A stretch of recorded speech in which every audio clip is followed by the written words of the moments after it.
Okay, here we go. Oh, there's kids playing hockey here. Future superstars. Beautiful. Going in the building. nosebleeds, boys. All right. Going in. Oh, look at this. Very cool. Awesome.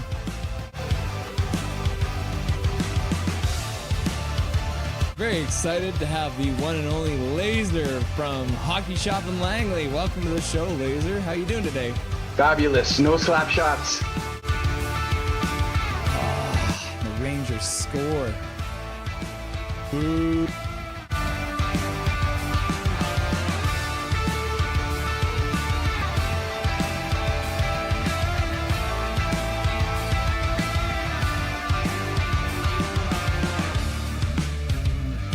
Can you hear me? Huh?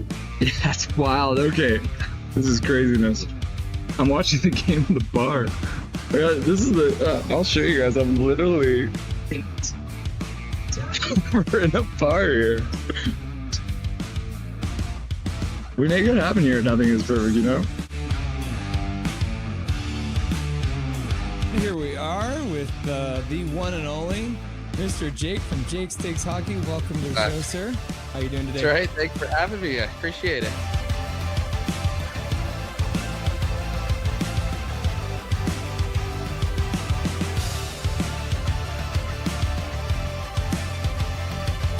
Russell is the best. He's the secret master of the universe. Yes. And he's come to this realm to set us free and deliver a cup to Vancouver, I think. Russell is a gift from the gods, I think. What do you want? You want to say hi to anyone on the stream? You want to say say shout out to anybody? Any advice, words of wisdom? We got 2-1 Canucks right now. Justin, who is he? There you go. Oh yeah, look at that nice ice getting all clean. There you go.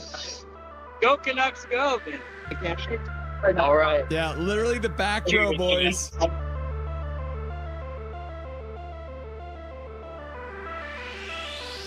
It's nice to have you. Thanks. Yeah, I'm happy to join you guys. Witten and Jordan from Canucks Uncensored. How you guys doing today? Awesome. We're good, Russell. Thanks so much for having us on.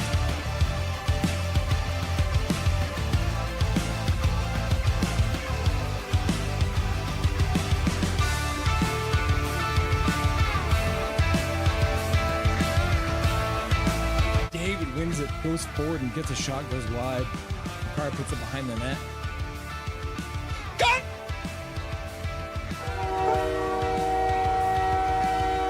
Time! Oh, I just got lightheaded! 3-2, Canada wins. I scared the crap out of Dobby. Boys! Boys and girls! We did it! Canada wins! Binnington with some killer saves in overtime, and Connor McDavid, the man we were giving so much crap to through this whole game, wins the game! I'm so red in the face! Look at how red my face is! It's Canadian face! Oh, in Boston, boys! We win it in overtime!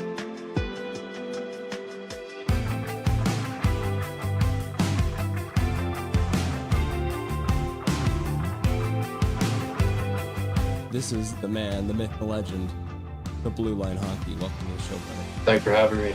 Pleasure to be here. How you doing today?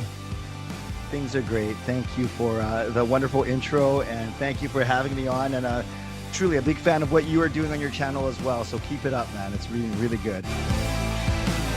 We're in the second row, so we're doing all right. Live from Rogers Arena, Michael Saunders with that beautiful mustache on his face. There it is. Look at that. A live look in Rogers Arena. Mike and Zach. Russell, how are you doing, sir? I'm doing really good. It's nice to see you. Great to see you. It's always fun popping into the streams every once in a while when I get a chance, and nice to finally be chatting with you. How are we? Guys, this is awesome. I'm excited to be here. Everyone's been very excited to have you on. The word got out and people started getting very excited. So thank you very much for doing this and joining us today. I appreciate you having me.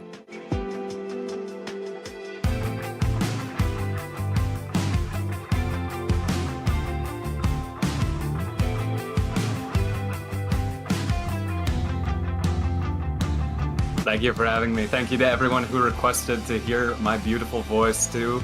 I appreciate that.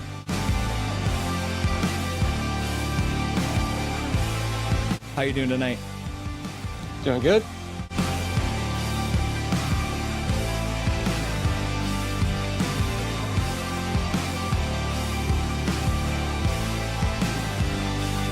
Thank you very much for taking the time out of your very first hockey game to join the stream. Everyone was very excited to see you, and enjoy the rest of the game in the third period. Yeah, thank you so much. Bye-bye, guys.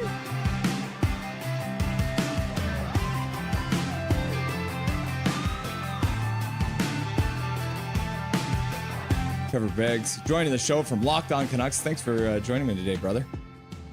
My pleasure, Russell. How you doing today, buddy? I'm doing really good. I'm doing really good. Hey, buddy, what an intro. Thanks, man. Hey, no problem. It's nice to see you again. It's been a while. Dude, absolutely. Yeah, those late nights, early mornings. Yeah, weird They were times. rough. We are excited to welcome Dave Hall to the show. Welcome, my man. Hey, thanks for having me today. I'm excited to be on. We're excited to welcome to the show Larry Fisher. Thanks for having me, Russell. Looking forward to talking lots of hockey.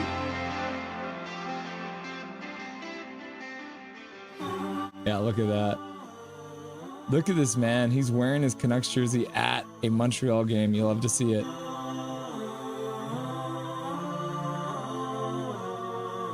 He became a local legend by calling the Abbotsford Canucks Calder Cup run. We are very happy to welcome Brandon Astle to the show. How's it going, brother? Russell, I'm doing well. Thanks a lot for having me on. I'd like to introduce to Nothing is Perfect, Mr. Zach Nolan. Thank you so much for having me. Ah, it's great to have you.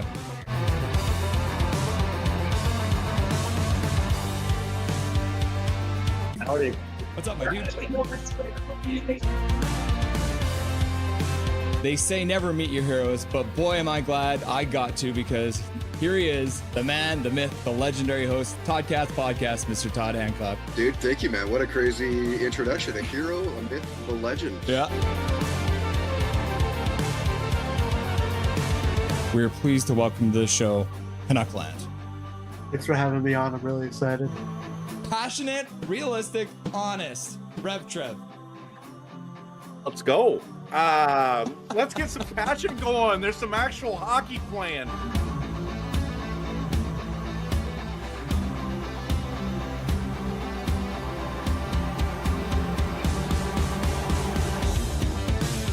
Smith plays it right across the zone. Bolana with a shot. Score! The Vancouver Canucks from the blue line! Shot through a crowd! And the Canucks have won it in overtime! Just like that, game one is over! And you don't have to wait much longer, because the Abbotsford Canucks have won game one with 14:09 left to go in the overtime period! Woo! Just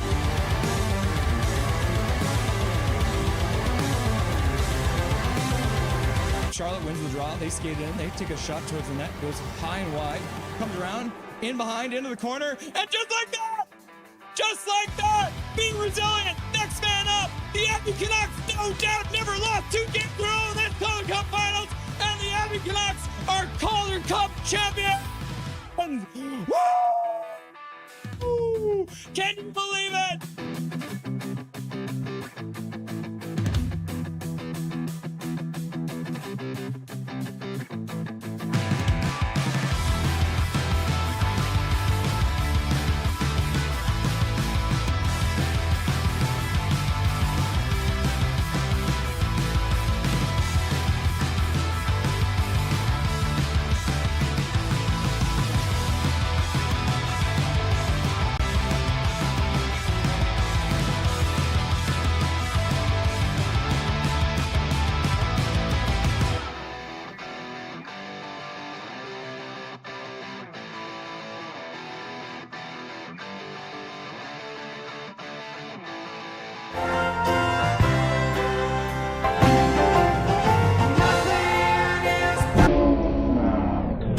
What's happening, everyone? on. It's Nothing is Perfect. It's Russell Holiday. It's the Chicago Bedards, Blackhawks versus the Vancouver Canucks. It's not the Basement Battle Royale. What is that? I haven't even updated that. It is Bedard comes home again. There we go. Bedard back in Vancouver. Maybe he'll stay. We can cross our fingers, right? Oh my goodness. All right. We're here to watch some Vancouver Canucks hockey against the Chicago Blackhawks tonight. I've got the Maple Leafs game on, and Stolarz just tried to take a shot on the empty net, which is pretty hilarious. They're up 5-3 now. There's 6.9 seconds left. Yeah. All right. I'm getting distracted because I love watching hockey. Probably a little bit too much. So what are we going to do today? We got a whole bunch of things to do. Yeah, we got a full show as per usual. So let's start there, shall we? Let's start off by talking about what we're going to do before we actually do it, so I don't get too far ahead of myself. All right, you've got a blank screen here. Let's try this. Booyah. Damn. Okay, so here's the thumbnail. The Bedard comes home again. Wednesday, November 5th, 7 o'clock. There's me pondering, Dustin, the whale, Dobby, and there's Mark from Game Over Vancouver. So let's see what that means for tonight's lineup. So Canucks versus Blackhawks. We're going to start off by saying hello to all the beautiful people in chat who are right here waiting for the game to get started. We're going to go through the stats that you want, but you don't really need. We're going to go through the Canucks starting lineup, which has changed on both forward and defense. So we'll let you know who's in, who's out. It'll shock you. Maybe not. If you guys have been paying attention to any of the Canucks social media today, you'll probably have a good idea of what's going on, but we'll show you anyways. First intermission, Dustin Boydell will be by for the Rusty and Dusty Sideshow. We'll go through the ups and downs of the first period, and then we'll go through all the latest Canucks news of the day. And then, like I said, during the second intermission, Mark from Game Over Vancouver will be here to chat with us about the game and what's going on with the Canucks all over the NHL. And then post-game, Dustin Boydell back in the house to help us break down everything that happened in tonight's game between the Blackhawks and the Vancouver Canucks. All right, let's get back to the bar and say hello. But you guys have been like chatting. Even before I got here, you guys got crazy. And I know that. All right, let's just bring this up. So Violet Queen is here. Zach McNally. In Prick Freddy We Trust. Howdy all. Coconuts Glow. Coconuts Glow. Rod was here saluting everyone. Go Canucks, go! And then I said, Coconuts Glow, Coconuts Glow, Coconuts Glow. And Rod says, go Canuck lads, go Demmer or Lanker tonight. Chat GPT says it's lanky. Chat GPT says 4-2 Canucks. Chicago off to a hot start, but lanky settles in and the Canucks take it. Yeah. And then there's me using all the custom emojis and Violet Queen using all the Dobby emojis and Calvin99 Charlie using the Dobby emojis and the Coconuts Glow, and then the Trevor Linden. Nah. And then he appears. Violet Queen, Dobby, Crystal, Trevor Linden. In Brick Freddy, my prediction, Dobby equals first star. I could see that for sure. Swerve and Irvin. Oh, hi. What's up, Swerve and Irvin? Nice to see ya. Van Al Beauty, LFG. You'll love to see it. I just picked up 36 mechanically separated mystery meat dogs and 36 Wonder Bread buns to match. I'm set. Ooh. Gonna go to town on some glizzies. And then Emmanuel's here. And Coach Rob Willie's here. Welcome, Coach Rob Willie. Nice to see you. Pachico's here. And I think that's congratulations to Violet Queen, who is Evelyn.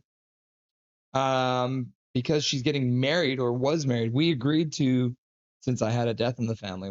So once everything is done, we're going to have our wedding. That's very cool. So congratulations, Evelyn. And then a Chico, yeah. And then Eric Hunter was here, and he said won't be around. And then he drops 5 gifted memberships in the chat. Oh my gosh, Eric. Well, I'm sad I missed you. If you can pop in later, we'd love to have you as usual. But if you can't make it, that's all good too, my dude. And Dar Daddy, Lucas ZX, Totally Devil, Weekend Tacos, and Eagles Nick getting the free gifted memberships courtesy of Eric Hunter, whose jersey is also above me because he's been retired, because he's a crazy donor and we appreciate you. So thank you very much, Eric Hunter, for donating the 5 gifted memberships. Thank you for the member donos, says a Chico. Hi, says Coach Rob Willie.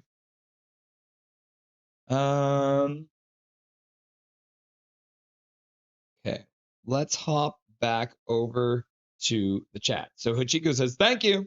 And Big Mac is here. What's up, Big Mac? And he says, nice. And then, hey, everyone, says Fangirl.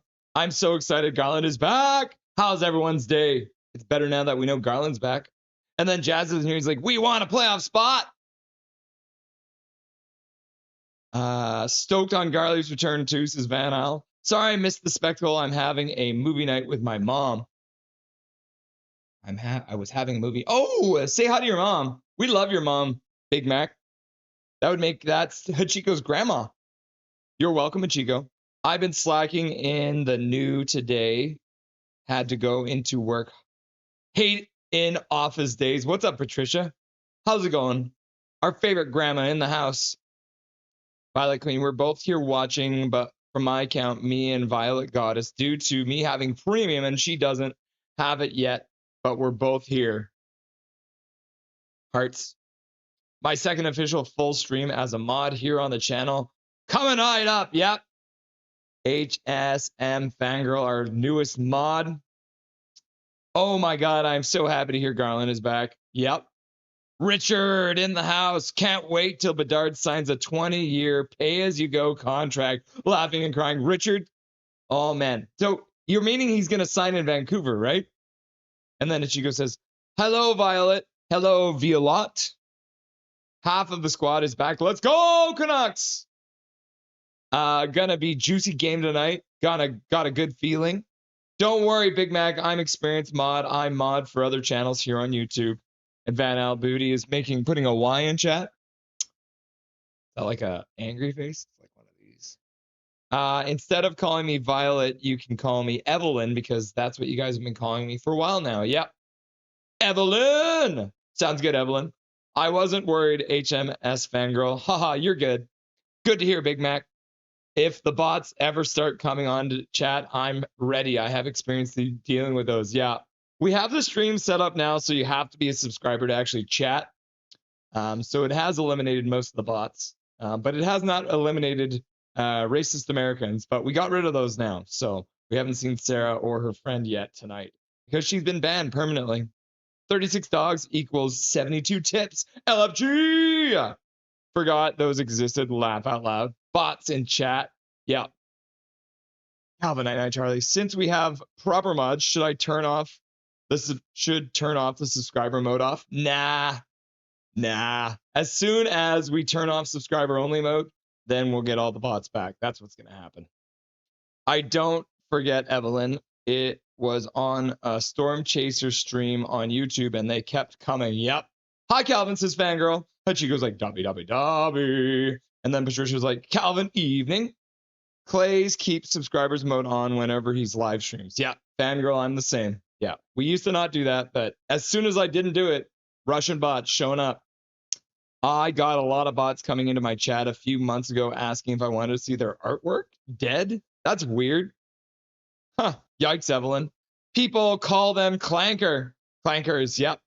Mark in the house. It's lit. What's up, Mark? How's it going, my dude? Looking forward to chatting with you during the second intermission. It's going to be lots of fun. There are multiplying, like, for real, crying. They've been coming back a lot more recently. Oh, no. They're weird. Hi, Mark, says Fangirl. Russell, says Patricia. How's it going, Patricia? Always good to see you. That's not good, Evelyn. It's the Bedard Hump Day game. Yes, Pickfetty. It's Hump Day. Because it's the middle day of the week. Because it's the hump in the middle of the week. You have to walk up to Wednesday and then walk down to Friday. They are overwhelming me, though. I wonder, what are you streaming on, Evelyn? Are you streaming on YouTube or are you streaming on Twitch? Where are you streaming? Evander Kane had another strong game, bro. Yeah, lefty all around. Can you believe it? 2 goals. Keep it up, bruh. We're going to talk a little bit about Evander Kane with Dustin during the first intermission. Can never love hockey too much. True. That is true. I take it back then. I'd like to then propose a toast to evil. Also because I'm thirsty. Tasty. Hypothetically speaking, can two teams playing each other make trades mid-game, swapping players that are in the lineup? What's the protocol there? That would be crazy. I don't think that would... I don't know if that is possible. Because the thing is, no, I know the answer, Fangirl. They wouldn't be able to do that because you have to submit your lineups before the game. And so the new team that they were being traded to would not be able to have them start in the lineup because they weren't on the starting lineup card, which I think is the proper answer. GT Van City in the house. Hi, everyone. Go Canucks, go. You all rock. Love ya all. Yeah, we love you too, Van City. GT Van City in the house. Come on, Garland. And Reichel score tonight. Yeah, that's what I was telling Derek Wang. I haven't seen him yet. Derek, I was telling him Reichel scores his first goal tonight. Actually, let's make that. That's going to be our poll question. Does Reichel score his first as a Canuck tonight?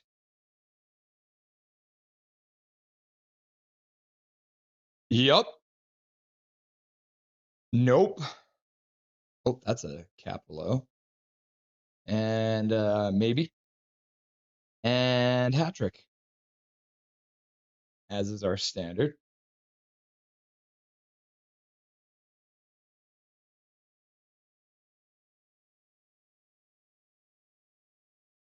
Thank you for the $2 dono to Evil. Also, the audio sounds a bit off. Yeah, I was troubleshooting that today, Big Mac. Hopefully you guys can hear me. I hope it's all right. I'm going to have to probably overhaul the system. It all crashed on me today. It's a big disaster, but thank you very much, Big Mac, for the $2 dono. I hope you guys can still hear me, but we'll have to wait and see what's up with everything that's going on with my microphone today. It's been weird. It totally crashed on me. I was worried I wasn't going to be able to talk to you guys at all tonight. Left y'all around. Trading during a game is illegal and stupid, to be honest. Hi, Van City, says Fangirl. Hi, says Van City. Dang, old Chicago. Yeah. Old Chicago. Welcome, Andrew. Nice to see you. GT Van City's feeling the love.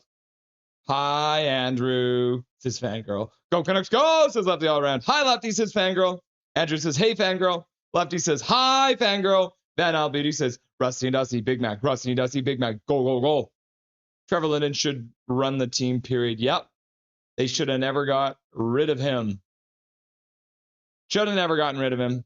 One of the biggest disasters. And eventually, I will read you guys that part of the book because they do cover that in Never Boring, the up and down history of the Vancouver Canucks. So we will get to that chapter eventually.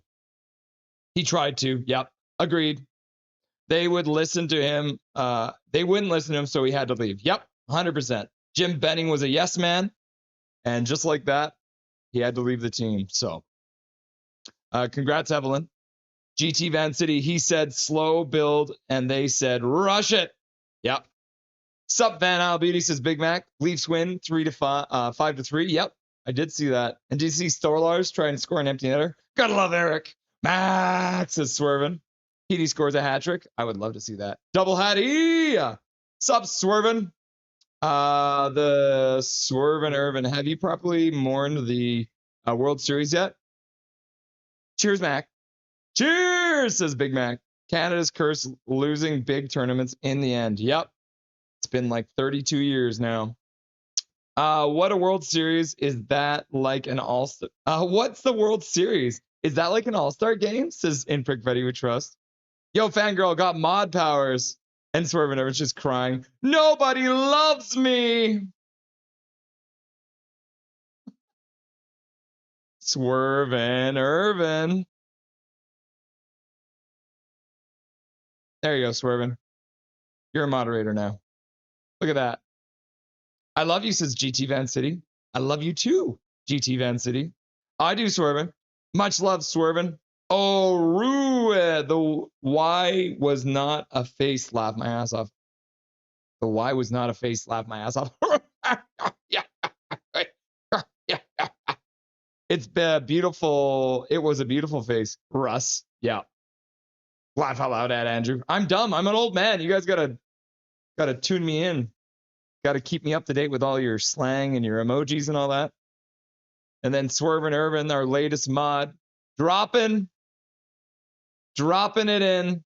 34 years since Bure's debut. Yeah, he debuted on this date 34 years ago.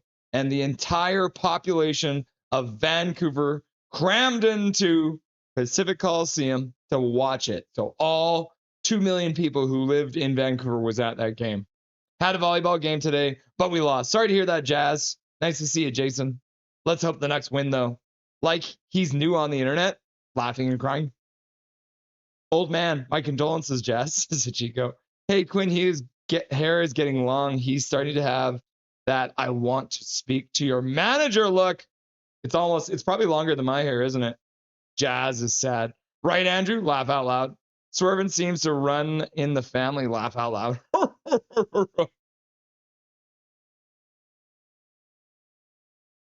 They have nice hair. Laugh out loud. Twitch. Okay. I wonder if there's a way on Twitch for you to block bots. I wonder if that's a thing. Seems Jazz is you. It is, oh my God. To evolve, says Andrew. Think so, Trish? To evolve. Yes, I think. Laugh out loud. Jazz, that was definitely you. I'm saying 4-3 Canucks. Fair enough. Big Mac hype. I've seen two teams swap the day of. 1 year, Canucks arrived in Ottawa and told Anders Nielsen, "You're in the home dressing room tonight." Dead. You're off a bit. You're a bit off. Yeah, it was doing weird things, but at least you can hear me. Oh, it was boobs. Andrew, laughing and crying. He sounds fine to me, laugh out loud. Dar Daddy evening, knuckleheads. And then there's a smoke and a beer and a dance and a fist bump. Another W in the column tonight. Let's go! I thought my speakers had died. Wait, why does everyone else have issues? I'm fine. Good. We can manage, Russ. No worries, Russell. Yeah, I'm gonna have to work on it. Chaos on the setup today. I'm special. Laugh out loud, says Patricia. Hashtag Linden is right. Yep. Trevor Linden. Yeah, you were right, Trevor. They should have never doubted you. We all love you, Irvin. Irvin hype. Irvin. Swervin joins the cult. Yep. Oh, dang. Mod City up in here. The power. Brian H. Let's go, Van. What's up, everyone? Should be a good game against the Blackhawks. Yep. I agree. Come great responsibility with that power, Swervin Irvin. Yep. See, he gives any child a mod wrench. Laugh out loud. Reichel better score, says Rainbow Boy. Jazz is just loading. Kadri playing his 1,000th game tonight. Salutations, says Jazz. KJ Brazy says, salutations all. What's up, KJ Brazy? You are all unks except for me and Emmanuel. Yeah, we're a bunch of uncles, that's for sure. All right. Is Carol here? Carol is here. How come it didn't pop up in my chat? Oh, KJ Brazy the third is here too. What's up, KJ Brazy the third? Hi, Carol. Welcome. Nice to see you. Oh, yeah, there it is. Hello, everyone. Perfect. It did show up. I was worried you weren't popping up. All right. Funny setup today. I have Russell on my phone, the game on Google Home display in the kitchen while I'm fixing up spaghetti and meatballs. I made macaroni and cheese for dinner. Watching the ads trying to make Russ bank. Thank you, KJ Brazy. Russ, for a stream, you should put mods to test and weed them out. Laugh out loud. Have some secret choppers coming in. You should make a Dobby YouTube channel and post videos of Dobby. We might, but for now, the best way to get Dobby videos is to be a member. All right. Let's hop over to the stats that we want, but we don't really need. So, Vancouver Canucks on Wednesday. They've done it 604 times. They're currently 248, 260, and 96. At home, though, they are 25 games above 500. So they're 125, 143. On the road, not great. Not great at all. We won't talk about that. November 5th, they've done it 27 times on November 5th. They're 13, 9, and 5. At home, they're 14th games played, and they're 6, 4, and 4. So pretty even. I mean, they are technically 2 games above 500, but then you got all these overtime losses and ties. On the road, too, November 5th, not a bad day either, 7, 5, and 1 on the road. So good stat here, good stat here. We're liking this so far. Canucks versus the Blackhawks in the last 10 games. The Canucks are 10-0 against the Blackhawks in the last 10 games. I think they're on a 12-game win streak now against the Blackhawks. In that time, the Canucks have outscored the Chicago Blackhawks 40-17, which is crazy. When it comes to overall times being played, the Canucks have played them 208 times, and they're 96, 83, and 29 overall. At home, they're 58, 31, and 16. On the road, pretty much the opposite. So pretty even. They like playing at home. So another good stat. Canucks versus Blackhawks on Wednesday. They've done it 45 times. They're 17, 17, and 11. They're 500 on Wednesdays against the Blackhawks. They're 8, 4, and 5 at home, which is pretty much 500. And they're 9, 13, and 6, which is pretty much 500. So this is a flip a coin. So we got good, good, good, flip a coin. So the stats that you want but you don't really need are saying nice things about the Canucks tonight, which means they will probably lose. Canucks current leading scorer against the Blackhawks. EP40's got 7 goals in 19 games. Daniel Sedin has the all-time lead with 24 and 61. EP40's got 10 assists in 19 games. Henrik Sedin has the all-time lead with 43 and 59. And then EP40, of course, 17 points in 19 games. He's almost a point a game against the Blackhawks. And Henrik Sedin is exactly a point a game against the Blackhawks at 59 and 59 games played. Blackhawks current leading scorer against the Canucks. Foligno, 5 goals in 6 games. Martin, Pitt Martin, who I've never heard of before, has 45. Not 45. That doesn't make sense.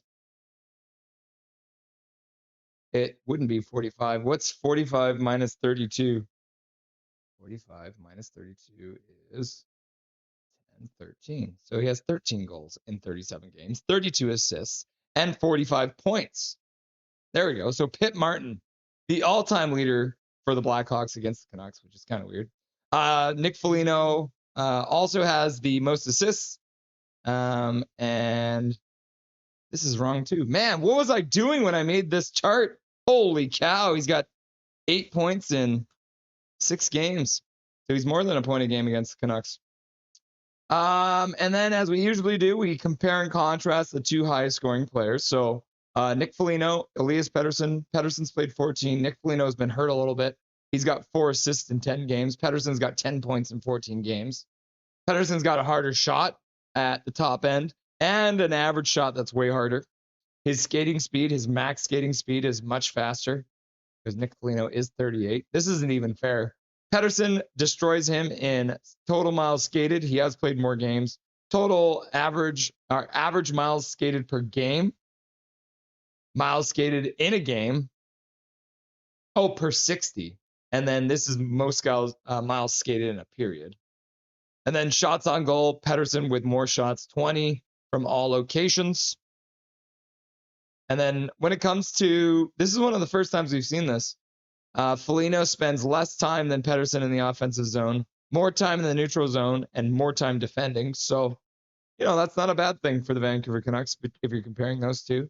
Now to look at our starting goaltenders for the night. It is Kevin Lankinen, which you'll see in the starting lineup in a moment. Kevin has played 5 games. He's 2-3, not great. He's got a 3.53 goals against average, which is not great, and an 8.85 save percentage, which isn't great. Spencer Knight is 4-3-2, so he's pretty much 500, but he's played 9 games. He's got a 2.62 goals against average a save percentage of .913. Save percentage wise, Knight does have the lead in all locations, high danger and mid range, but from long range, Kevin Lankinen is better, which is crazy. And because of the amount of games that he's played too, he has faced a lot more shots, Spencer Knight. Shots against and goals against, Spencer Knight has faced way more shots, like I said. Goals against, has let in more, but has played substantially more games. So these stats are a little deceptive. 5-on-5 save percentage. Spencer Knight defeats him in everything except for average shots per game. So on average, Kevin Lankinen faces 30 shots. Spencer Knight only faces about 28. And then game performances, Spencer Knight just in general has been having a better season than Mr. Lankinen. So hopefully Mr. Lankinen can turn that around. And then if we're looking at the Canucks versus the Blackhawks, the Canucks have played 14 games. They're 7-7. The Chicago Blackhawks are 13 games played with 5-5-3.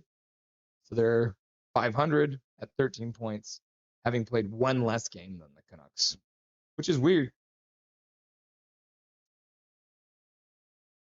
My door is making noises.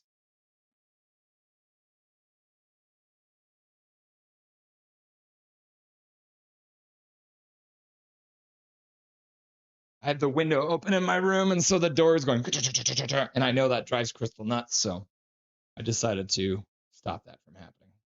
Skating speed, the Canucks are max speed faster, right?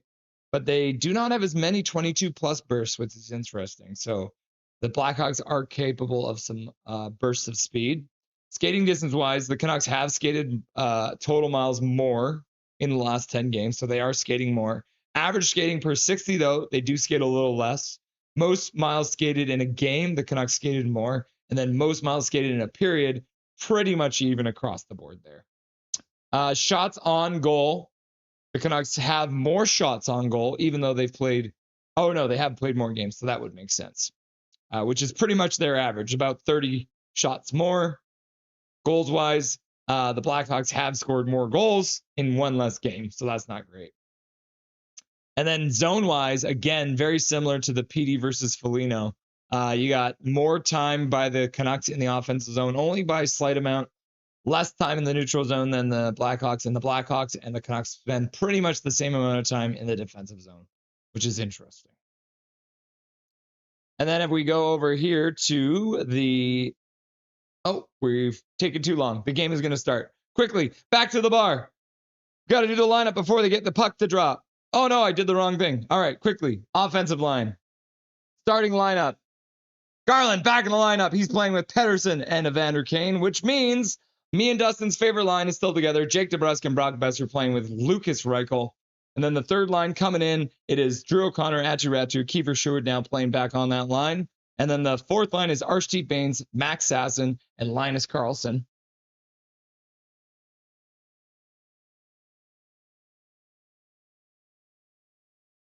And then we went black for a second there. And then if we look at the defense, we've got Quinn Hughes playing with Tyler Myers again. We've got Marcus Pettersson and Phil Hronek playing together. And then P.O. Joseph back in the lineup. DPD has been sat, and he's been playing with Tom Wielander. And then Kevin Lankinen has started for the Canucks. And play is underway in the game between the Canucks and the Blackhawks. So we'll update this here. And the Blackhawks moving in. Pass back to the blue line. Shot is run at Lankinen, who is a former Chicago Blackhawk, by the way. Directs the puck wide, and the Canucks skated out. Quinn Hughes over the blue line. Drops it for Kane. Kane fires it across for a one-timer tip. And the puck goes wide. Blackhawks almost had a 2-on-1. But the Canucks do well to get back. Now Quinn Hughes picks it up in the slot. He'll move up the ice right through center. He'll get to the blue line. Connor Garland steps into the zone before his captain. And all of a sudden, it's an offside call against the Canucks with 19:13 left to go in this first period of play.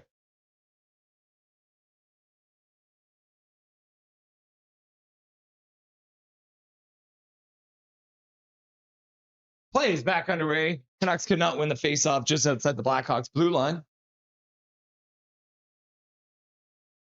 Canucks get the puck in the neutral zone, dump it into the Blackhawks zone.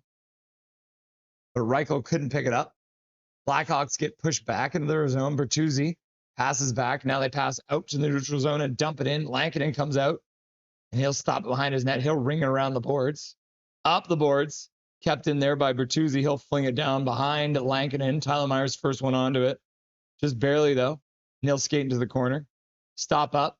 Gets a little bit of space. They pass out into the slot. That one gets missed. And a shot to the front of the net. Lankinen makes the save. The rebound gets chopped over top of the net. So, man, dangerous play there. The Canucks couldn't do anything about it. And a shot to the front of the net. Lankinen makes another save. Back to the blue line. Shot in deep. Marcus Pettersson, first one onto it. He passes over Tyler Myers. Tyler Myers gingerly up the boards for Reichel, who gets the center, and he'll try and get it in deep so the Canucks can change. Kiefer Sherwood throws a hit on the end boards. Can't get the puck, though. And then the Blackhawks skate through center, dumping the puck into the far side corner. And we should note, I think Sam Lafferty is not playing tonight for the Blackhawks. Mikheyev is playing for the Blackhawks. Shot to the front of the net. That one deflects off of a shin pad and wide. Vilander picks it up behind the net. He'll skate out. Tips the puck ahead, and the Canucks carry it in over the blue line. Sure, with a shot to the front of the net. That one goes off a shin pad and wide. Rebound ends up behind the net. Mikheyev starts out over center. Cuts to the middle. Now he'll backhand it into the near side corner. Hronek plays it up the boards. Marcus Pettersson picks it up. He'll pass the puck out to the neutral zone. That one gets tipped away from the Canucks. But Baines picks it up, plays it back to his defenseman. Canucks complete a change, and Baines' line, the Calder line is on. Now they got a step to the front of the net. He takes a shot, and it goes just wide on the short side, and the Chicago defenseman crashes into his goalie. And then a little toe drag from Hronek, and he puts ones on net. Spencer Knight makes a save on that one. And the puck ends up going back into the Canucks zone. Now Sasson through the neutral zone, dumps the puck in, rolls deep into the Chicago zone, and the Canucks will change. Rhymes with Joe Mama. Lanks needs to steal game. Welcome back. Rhymes with Joe Mama. Puck on the half boards, far side in the Canucks zone. Squirts to the slot, picked up by Quinn Hughes. He passes out. Sherwood picks it up. Tries to pass to the middle for Kane. Oh, no, that was that was EP40. Thought I saw 4-4. It was a 4-0. Chicago, though, intercepts it, and they'll play it out. Bedard skating down through the faceoff circle. He takes a shot, and that one goes off the side of the net. Oh, my gosh. And then Bedard falls into the corner. Bedard slow to get up after colliding with Myers. Garland brings it in, and looks like they came in offside. Bedard goes back to the bench. See if he's favoring anything. Nah, he looks like he's going to be all right. Oh, he went face first into the boards. Tyler Myers got his stick into Bedard's feet. That's not great. Jake takes hockey right, Michael. So good.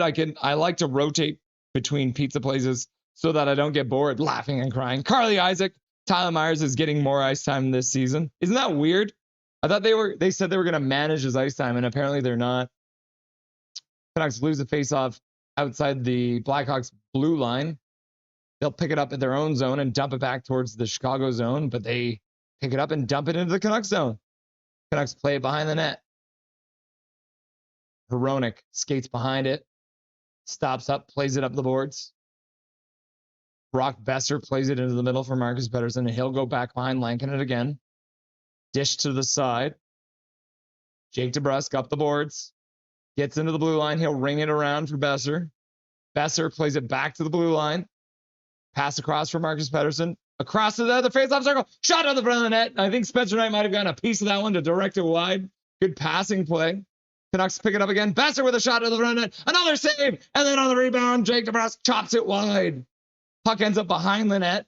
So the Canucks getting a little bit of action here in the offensive zone for a moment. Chicago will pick it up, skate it back in their own zone, and then start skating out as the Canucks change. Stopping up, pass to the middle, shot to the front of the net, And Ratu picks up the rebound off a Lankinen save and puts it over for O'Connor, and O'Connor will get it in deep to the Chicago zone. Ratu skates in, throws a hit, can't jar the puck free.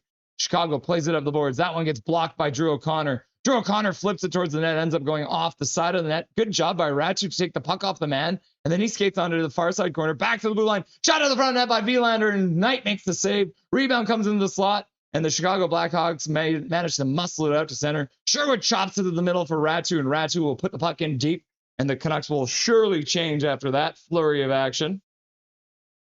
Wait, they do? I've never seen anything Pringles that wasn't original. Laugh out loud.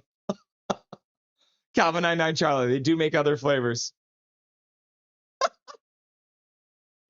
What's wrong with Petey? He's fine. The thing that's wrong with Petey is he's been playing with DeBrusque and Besser. Shot to the front of the net. Lankinen makes the save. Nick Foligno does well to get the puck away from Myers, but then Hughes helps out, and he'll skate out over the blue line. He'll get to center and rip the puck in. Spencer Knight comes out aggressively to stop it. He takes his time and plays it up the boards, but almost gets intercepted. Now, Archie Baines loses his stick. I don't know if it broke or not. But now the stick's in the way, and it's actually getting in the way of the Chicago Blackhawks defenseman. That was kind of funny. All right, Bedard back on the ice, feeling fine after running into the boards. He tries to flip it down low. He's getting worked over by Quinn Hughes, but managed to work the puck down the boards. Back in front, one-timer from the slot. Nobody was taking that man who was all alone. Oh my gosh, seriously, you got to watch that guy. Shot to the front of the net by Bedard. That one gets blocked, and the Canucks will take it out. Petey dishes for Kane, goes hard to the net, tries to get a shot off. He gets checked at the last second, puts it back to the blue line. Marcus Pettersson plays it across for Hronek, who slaps it down on the slap pass. Gets blocked by Chicago. Hronek works it down low, and then the Canucks throw it out front, but it goes by everyone, and the Blackhawks will skate out to center ice, and Bedard flips it into the near side corner. Hronek hits his man and takes the puck away. Kane plays it across for Marcus Pettersson, who tries to play it up for Garland, but he gets intercepted, and it bounces over to Kane. Kane brings it in deep, tries a wraparound, tries stuff play there, couldn't get it to go. Passes behind for Reichel. Reichel plays it back to the blue line, shot to the front by Marcus Pettersson, and Spencer Knight with 12-12 left to go in the first period of play. A very quick moving first period, makes a save, hangs on. Oh my gosh. Action to start this one. Jake takes Augie, my girlfriend is bringing me pizza, but from the town. I'm so freaking excited. From town. Oh, yeah. Interesting. Pizza Hut! Fancy Jake, what kind? I love his looks, laugh out loud. I've got some pull-apart bread with a million sauces, laugh out loud. Pizza sounds nice. Pizza Hut is the best. But you got to make sure you have the proper Pizza Hut, right? Swerve and Irvin, not a fan. Pizza Butt and chicken wings. Did you get the chicken wings or the boneless chicken wings? I've never had Pizza Hut. Yellow Klondike.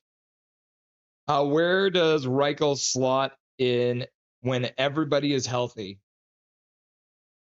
There is a chance they keep him at second line center, even with Bluger getting back. It would be more likely that you would see Ratu get pushed down to the fourth line, and then maybe Baines comes out of the lineup, but it's hard to tell.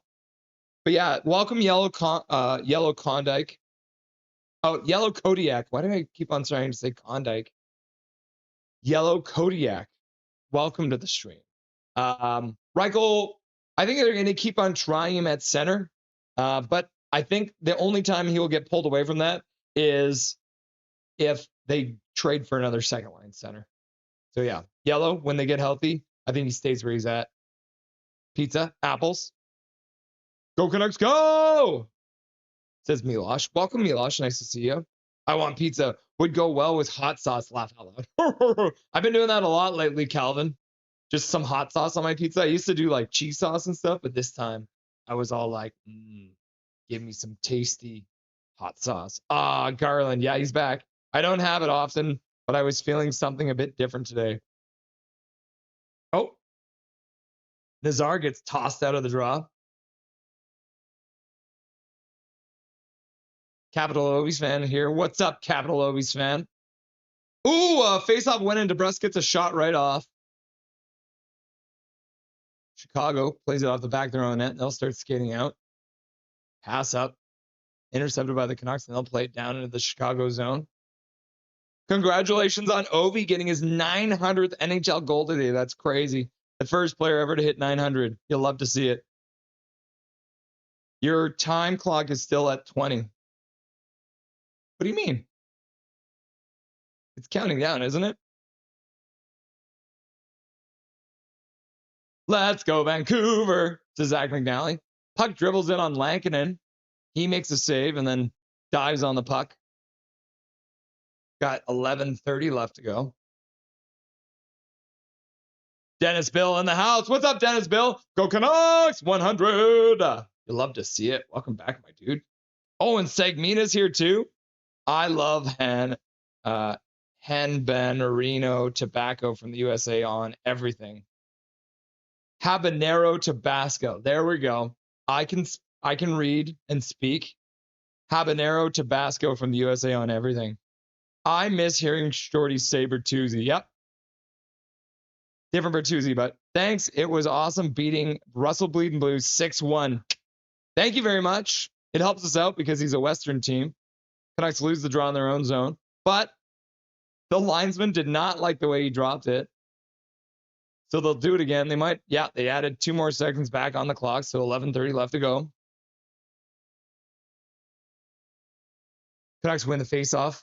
Oh, Sherwood tips it to the middle, but it almost got to a Chicago stick, and then Chicago actually gets a shot off. Oh my gosh, they got to stop doing that.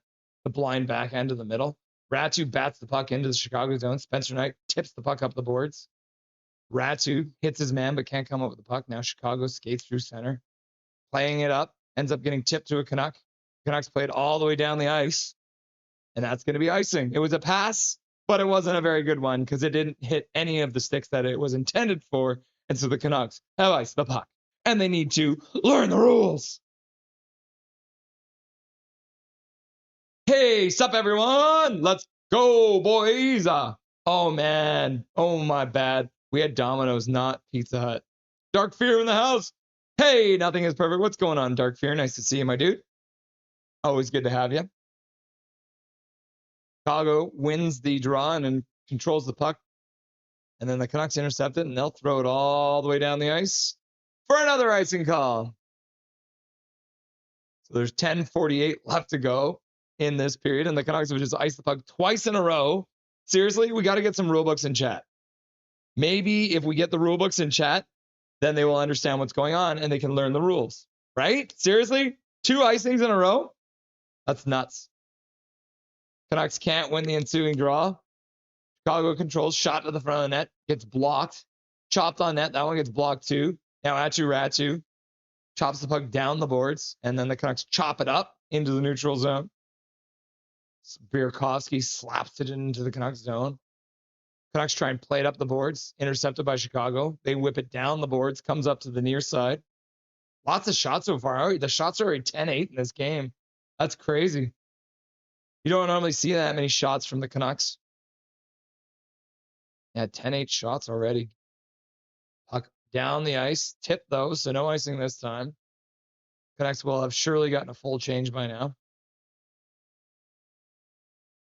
Lanky 32. Go Canucks, go! Go me. I mean, Kevin Lanky Lankinen. Yep. Oh, the Canucks drive it to the front of the net.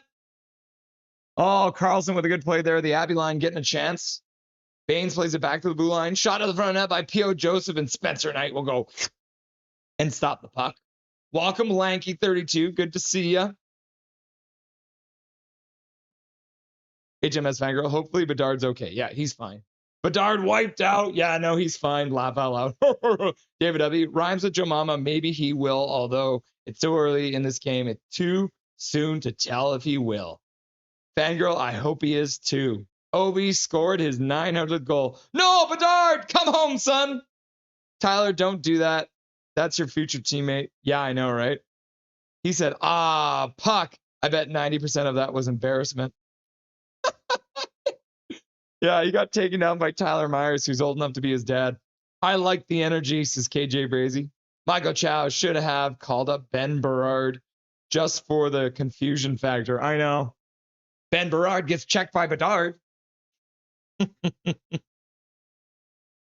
Yes, Michael, laugh out loud. I don't know. I don't know if I can handle that.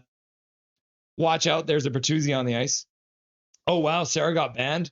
Yeah, Sarah was saying some racist and homophobic things, so we had to ban Sarah. Russ, don't laugh at me crying. Laugh out loud. I'm not laughing at you, buddy. I'm laughing with you. Yes, she did coach Rob Willie. Is there a more? No, there is no more in this game. Can you imagine if the Canucks had a more tonight? Oh, okay. Thanks for the news. Can't believe they deprive you guys of all the Pringle flavors. That's crazy too, right, Calvin? We got to get Calvin some like salt and vinegar Pringles or something like that. This is only the second game for Bedard in Vancouver. Yeah, because he was hurt too for one of them, right? Yeah, good tip down by Carlson. He drives in it afterwards. And Ratu gets taken down. Oh, there is a more. There's a more on Chicago. And he shoved Ratu into the boards and Ratu left the game. Sweet. Oh, now Ratu's going to the dressing room. And there was no call on the play because the refs are blind and deaf. I'm blind, I'm deaf, I want to be a ref. I'm blind, I'm deaf, I want to be a ref. Crazy how much energy on the team changes when Quinn and Garland come back. Yep. Quinn Hughes plays it over for Myers. Myers plays it up for Garland. He misses it. Chicago grabs it, throws it behind the net. Foligno skates out to the boards on the far side. Passes down low, intercepted there by Myers. Myers plays it out for Pettersson. Pettersson passes up for Hughes. Hughes passes across the blue line for Garland. Goes to the net. Garland passes across for Kane, and Kane gets a shot off, but it gets deflected. Now Tyler Myers trying to play, but the Canucks are unaware that Bedard is now on a breakaway, and he deeps to the back end, and he can't finish it off, and he's crashed into the goaltender, and Lankinen lost his blocker. Canucks bring it back out. Pettersson throws the puck to the middle, and no one was there to complete the one-timer. Now Myers puts it back for Hughes.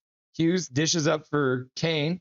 Kane gets to the blue line. He'll dump it in, takes a hit, and they'll start a change. Garland can't get the puck. P.O. Joseph pinches in for some damn reason. Nazar dekes down, ends up losing the puck at the last second and gets drilled to the ice by Vilander. Now the puck ends up below them. DeBrus behind the net. Teravainen throws it up the boards. Bertuzzi throws it behind the net. Gets past Teravainen. DeBrusque loses the puck just inside his own blue line, but P.O. Joseph follows up. He'll play across. Nice play to the middle for DeBrusque. He skates down. He's got some space, and he gets to the middle and takes a shot, and he can't finish the job. Good passing play there right at the blue line and down low. DeBrusque did well to change the angle, get the puck through the man, and then get a shot off. Now the puck ends up on the boards. Bertuzzi's fighting. Puck squirts back to the blue line. P.O. Joseph tries to get it down low, but Bertuzzi will kick it back into the Canucks zone.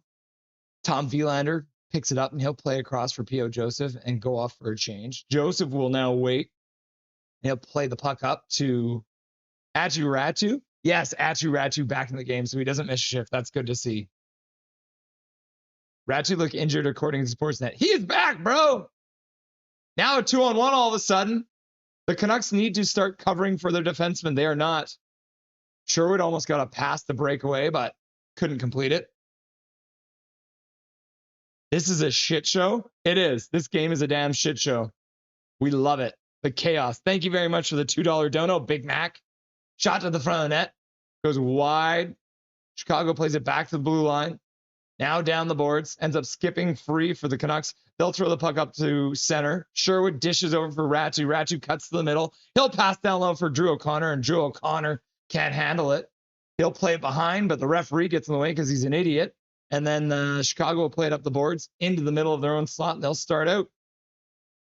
Bedard in the neutral zone. He's been out for a while, so he'll play into the Canucks area. There's like 7 Chicago Blackhawks on the ice. No call for too many men in the ice because the refs are blind and deaf. Bain gets the puck down low. This is one of the fastest moving first periods I think we've seen all year. Lankinen takes the puck off the boards and plays it up the boards. Hughes can't get to that puck. Tyler Myers was there to support him, though. Now Sasson plays it up the boards, but it gets intercepted. Doesn't get to Carlson. Now Chicago rings it down the boards. Puck comes up the near side. Intercepted on the half boards by Bain, so some retribution for him. And then they'll play it down into the Chicago zone. Carlson harassing Connor Murphy. Murphy passes to the side for Kaiser, and Chicago starts out. Puck in. Vilander picks it up in his own zone. He'll play it back for P.O. Joseph. P.O. Joseph starts up the boards with some speed. Plays it up to the neutral zone. Pass across for Petey. He looks to the side for Kane. Kane plays it back to the blue line. Vilander down into the corner. Out front for Pettersson. Pettersson shoots it off a shin pad and wide. Kane plays it down behind the net. Pettersson lets it go for Garland. Garland plays it up to the slot, and Kane skates down, tries to wrap around, or tries to get it up front, couldn't get it to go. Spencer Knight was out of position for a minute, but Kane could not take advantage. Now Vilander picks it up in his own zone, passes over for Marcus Pettersson. The Canucks will start a change. Oh, and then Marcus Pettersson fans on his pass. That gets intercepted by Chicago, and they'll take control. A blunder there from Marcus Pettersson. Hronek takes his man. Kane picks it up in behind his net. Can't complete it, though. He's tired after being out there forever now. Shot to the front of the net. Now Kane looks up, passes up for Pettersson. Pettersson doesn't have the speed, though, at the end of the shift, and Kane digs to the backhand, and the puck gets taken away from him. Pettersson now into the corner. Garland comes in to support. He can't come up with it. I can't believe Garland entered the zone. Why didn't you change Garland? Now Garland falls in the Chicago zone.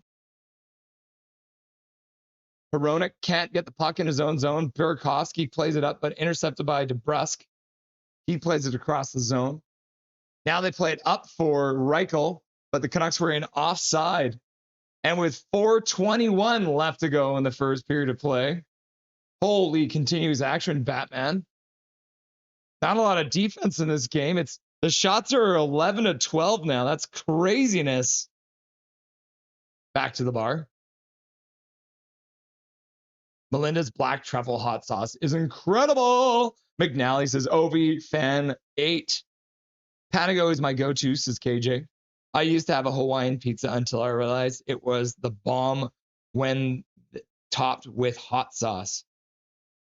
Oh, you used to hate it, and now you love it because you put hot sauce on it. I never thought about that. Learn the rules, learn the rules. Yeah, the Canucks were icing the puck too much earlier, guys. Look at you guys getting the rule book out for them. Hopefully it helps. Ovi, first ballot Hall of Famer confirmed. Yeah, 100%. Rod, must be a Motorhead for Halloween.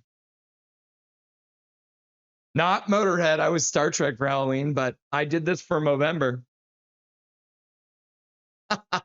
German Canucks in the chat. Hello, nothing is perfect. Hello. Taga.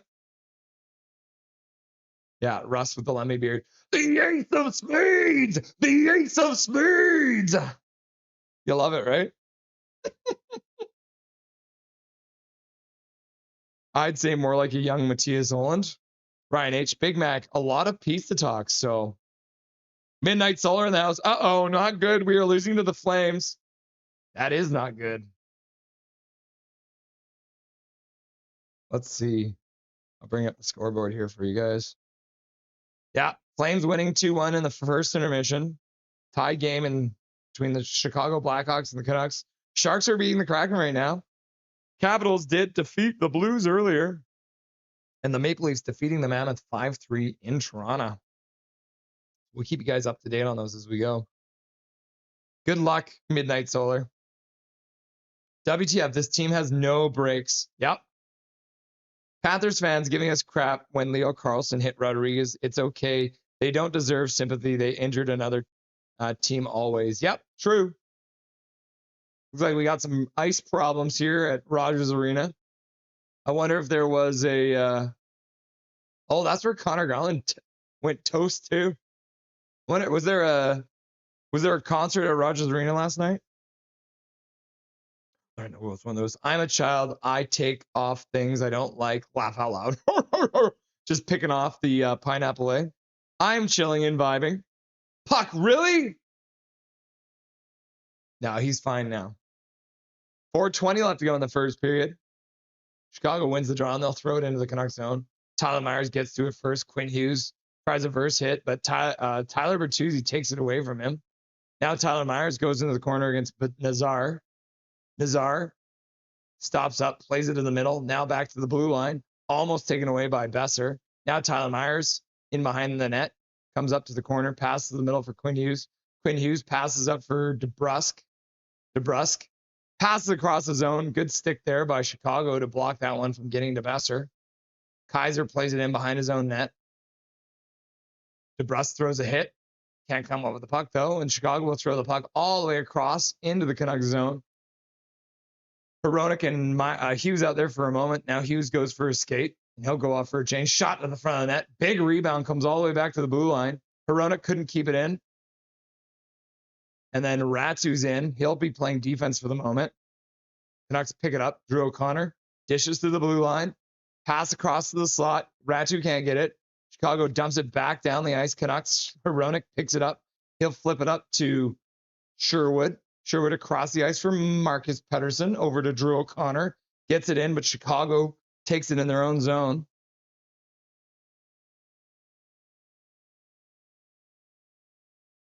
No stop. Another injury. No, he's back. He's back. Whoo! It's only 7:36, and we're almost done this first period. Ooh, almost a breakaway for Max Sasson. The Abbey line was 3 wide on the blue line. It could have been a 3-on-2, but Chicago stepped up and blocked it. Bedard plays across his own zone. His teammate can't take the pass cleanly. Now Bedard plays it up into the neutral zone. Canucks can't get it for a moment, but they do on the second effort. Quinn Hughes picks it up. Quinn Hughes passes up for Sasson. Sasson takes it off the skate and can't keep it, though. Chicago brings it back in their own zone.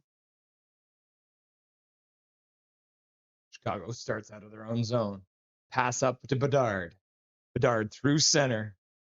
Dark Charge in the house! And they lose the puck once they get to the blue line.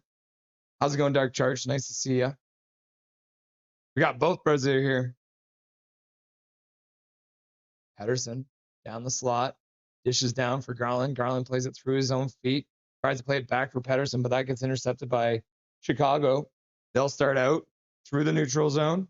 Over the Canucks blue line. Nick Foligno puts it down low. Pass back to the blue line, but right between the two defensemen, and so the puck goes all the way down the ice. Grzelcyk in his own zone, spinning. Pass out to the center line, and Chicago will skate over the blue line. Now Reichel checks Bertuzzi. Bertuzzi throws himself to the ice to attempt to draw a penalty. Referees weren't biting on that one. Now Bertuzzi plays it to the middle, and they try and pass it down low for Teravainen. But the puck gets all away from him. Now he throws it to the front of the net. Tyler Bertuzzi trying to tip it in from close.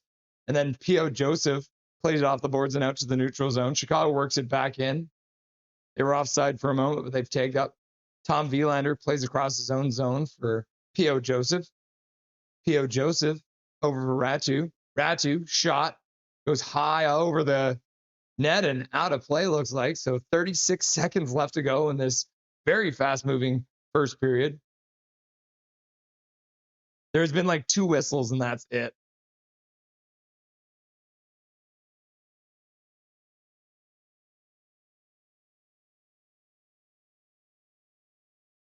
Okay, so let's have a look. 1 offside. 1, 2, 3, 4, 5, 6, 7, 8, 9. There's only been 9 whistles in this whole period. That's crazy, right? Canucks win the faceoff. Quinn Hughes spins in the corner. Back to the blue line. Garland shoots it towards the front of the net. That one tips wide. Pettersson picks up the puck, plays it back to the blue line for Quinn Hughes. He slaps it towards the front of the net. That one gets blocked, comes across. Hard pass across the zone, a wild one. Chicago can't keep control of the puck, and Kane will pick it up. He tries another wraparound, his third wraparound attempt tonight. Pettersson back to the blue line, cross the blue line for Hughes. Hughes spins to the middle, skates, gets to the forehand, shot to the front of the net. That one goes wide and off the end of the boards, and then Spencer Knight gets tripped and falls down in his own net. Looking to the ref all of a sudden. Pettersson chatting with the ref. First intermission of play.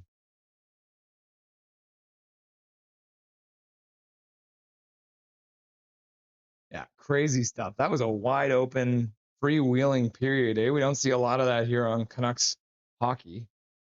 Wow, what a period, says Carol. Yeah, Canucks end up with 15 shots in that period, which is crazy. All right, let's get Dustin on the line. Sorry for keeping you guys waiting.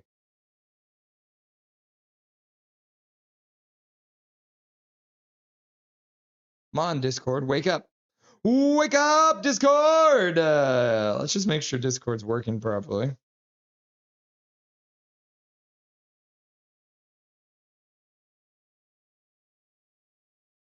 Yeah, looks like that's good. Okay, cool. Let's get Dustin on the line. Let's get Dustin on the line.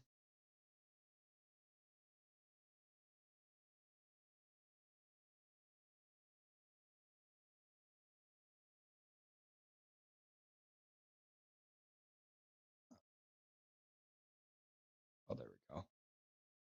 Oh, now she's working. All right. What about this one? Yeah. Okay. Yeah. All right. Cool. We got all the Dustin faces then. Without further ado, the Silver Fox, Dustin Boydell. What's up, my dude? And what's going on, sir? You can hear Good me evening, okay? chat. Yeah, I can hear you. You just kind of sound like you're on the radio. It's a little strange. Like you Weird, sound yeah. like you're in a box. But hopefully I'm coming through okay. Yeah, and you do. Yeah. Everyone, all the wonderful people out there in chat can hear us just fine. Yeah. Let's get right into it, I guess, eh? Because Yeah, these guys didn't absolutely. waste any time. No. I mean, we just need to downs. talk as fast as possible. Take no breaks. Don't breathe. No whistles. Just back and forth. Right? Boom, boom, boom, boom, boom. I say something. You say something. Then we'll just get through this because that's holy moly. You know, right now the coaches are like, guys, this is not sustainable for 60 minutes. You know, the offense is great, but we need to slow things down a little bit and cut off that middle. And for the love of God, pay attention when Connor Bedard is on the ice. We've gotten away with a couple of penalties on him. I'm just going to say it flat out. He should have had a penalty shot. And the second time he was hooked. You know, like we're unbiased here. When the refs miss a call either way, like they didn't call a couple there on the Canucks and we got very lucky. But you know, that it is what it is. There has been one or two they missed on us as well. So they're just kind of letting it be an open-ended game. Everyone's kind of skating around. They're not really dirty penalties. They're just quick little tugs here or there. But in most games, I thought Bedard was getting a penalty shot on that for sure, because in most games that's going to get called. But tonight they're letting the boys skate a little, and it's a little more old-fashioned, which is nice that the Canucks are leading in the chances and shot department. But definitely want to take some of those 11 shots on net and make them a little less quality, because a couple of those were pretty dangerous chances. The Canucks, you know, they're looking okay, but man, I'd sure love to see a playmaker on that second line or someone who could pass, because, you know, it's not like DeBrusk and Besser can't pass. They can when there's an easy pass, right? Like an open pass. They just don't have that like touch to feather one through or saucer one through, right? And then, you know, the same with like Kane just doesn't have that unselfish offensive awareness, right? Like that breakaway pass to Petey, if that's 5 seconds sooner when Petey was in full speed, Petey's gone on a breakaway, maybe scores. Instead, everyone's going to be mad at Pettersson for slowing down and passing that back to Kane, but he had to lose all his momentum waiting for Kane to get him the pass in the first place. And then because he has to lose his momentum, he's checked right away by a Chicago player and has to look for Kane, who's open and has more speed and more momentum. But then Kane also is ultimately caught up to by a quick Chicago defender. So, you know, a little quicker decisions need to be made, and that comes with having the right people with whoever. last game was a little bit frustrating with the way, or not with the way they scored, but who scored, because it gave the illusion that these lines are working, but all of the goals were on special teams or broken shift changes where the full lines weren't out there. It was either at the end of a shift and there was two guys from one line and one guy gets the goal who's stuck out there, and or it was on the power play. And it gave this illusion that this top six is working, but they just need to swap. Like right now, with the top six that they have out there, they just need to swap DeBrusk and Kane, and things will work so much better because Garland is looking to get into the boards and find a pass, and DeBrusk will like feed off of that so much because he's got the speed to get in there with Garland and with Petey, because Petey has looked fast this season. And he's had to slow down because he's been given line mates that aren't keeping up with his pace. And as soon as Garland got on that line, suddenly Pettersson's production started going up because he had someone who had the motor to keep up with his new pace that he wants to play at. And then you put DeBrusk up there, who has gained half a step as well, who gets into those areas that will just find that open ice because he's just trying to find the soft ice for someone to get him a pass so he can get a quick shot off. Or he'll get to the front of the net and Garland can just dig it out, get it to the front of the net. DeBrusk is really good at getting body position in front of the net, and he can get some dirty goals 5-on-5, just banging them home because Pettersson is working the puck in with his feet, gets it over the line. They try and generate a play off the rush. If it doesn't work, they either have Garland getting the puck back on the boards and getting it out to Pettersson or to DeBrusk, or they get a cycle going between Pettersson and Garland has a chance and DeBrusk has a rebound. Like, it just doesn't make sense to me how every single analyst or analytics, stats analyst, it has it the same, that DeBrusk and Besser just don't fit together. And I don't understand how this coaching staff just keeps going back to it. And it's one of those things where I get frustrated because you look around the league at other coaches that are new to teams and, yes, Joe Quenneville is like a Hall of Fame coach, but what he's doing in Anaheim is unreal. Like, that team is now looking like a playoff contention team. It's crazy.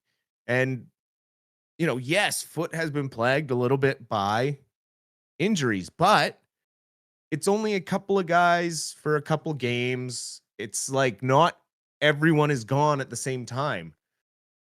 And so I just get a little bit to the point where I'm like, okay, I'm running out of patience when it comes to player deployment.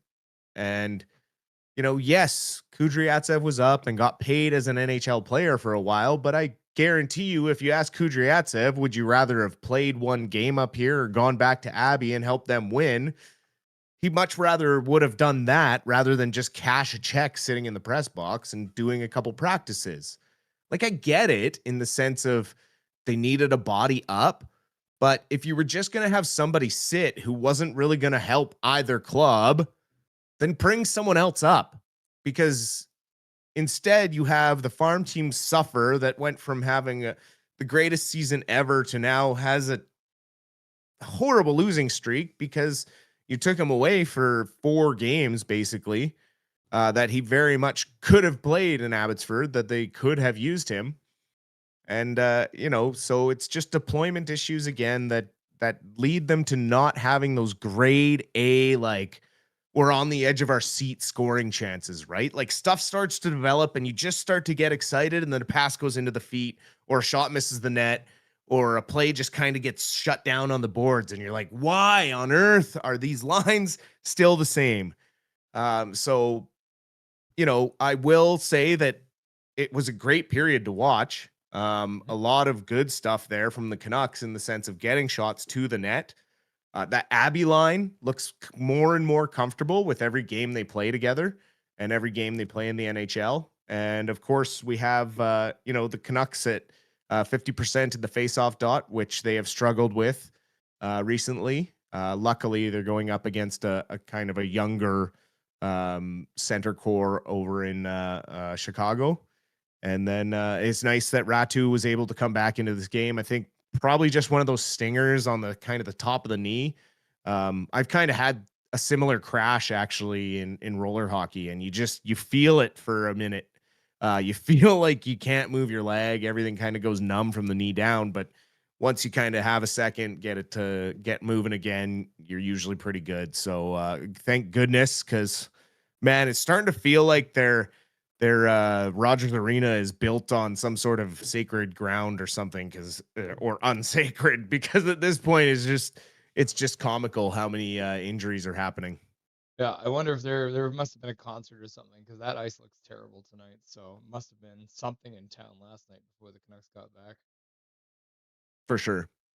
Connor Garland does return. I mean, he wasn't too noticeable to start, but obviously first game back, we don't expect too much out of him.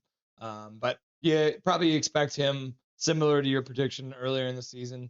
Give him a little bit of time to get his groove back, and you'll probably see him making some chances happen later in the game. Oh, even towards the end of that period, the last couple of shifts he was working really hard on the boards. He got a couple out to the middle, but the guys weren't in the right spot because it's Kane, right? Yeah. Had it been DeBrusk might have been in that soft zone and got the puck and got a shot on net, right? So that's just what I'm saying is the deployment there. Like, Garland did start to get it going again. I expect him and Petey to get comfortable in their cycle again here early in the second period.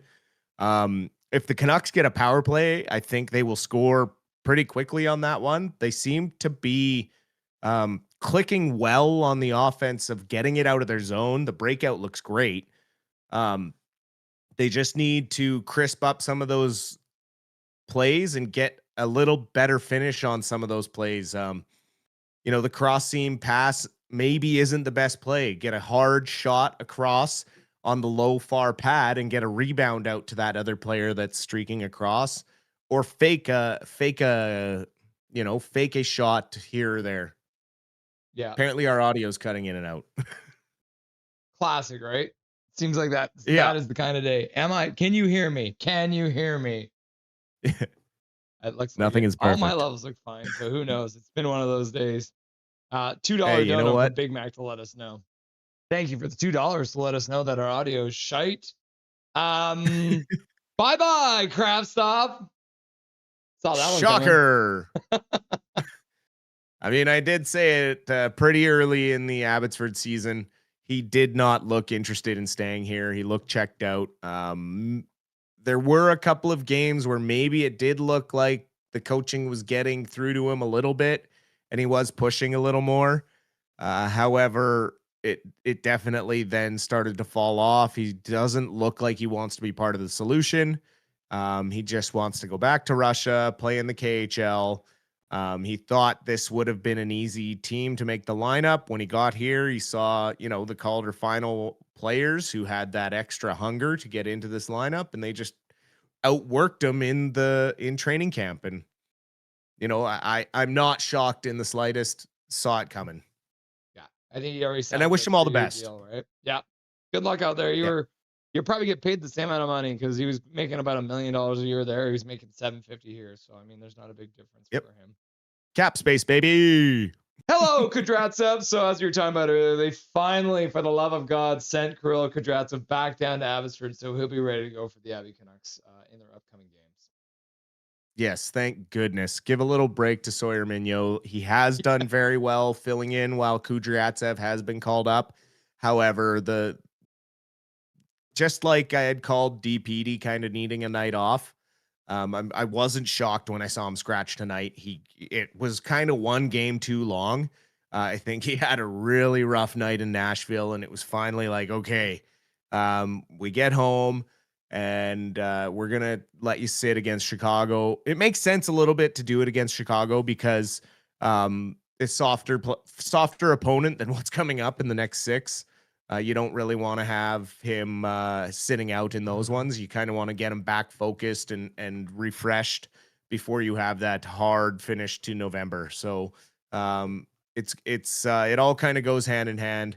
I would have liked to see Kudryatsev maybe play this game before he got sent down. However, it is what it is. P.O. Joseph is fine out there because Vilander looks better and better with every game that kid plays. The more ice time he gets, the more comfortable he looks, and he's starting to skate with the puck and create chances, and also use his body in the own zone. You saw him really take a hard move on the boards with Frank Nazar there, who is really quick and really elusive. So when you have a defender who can catch those guys and pinch them on the boards, I mean, that's a huge asset to have on your roster.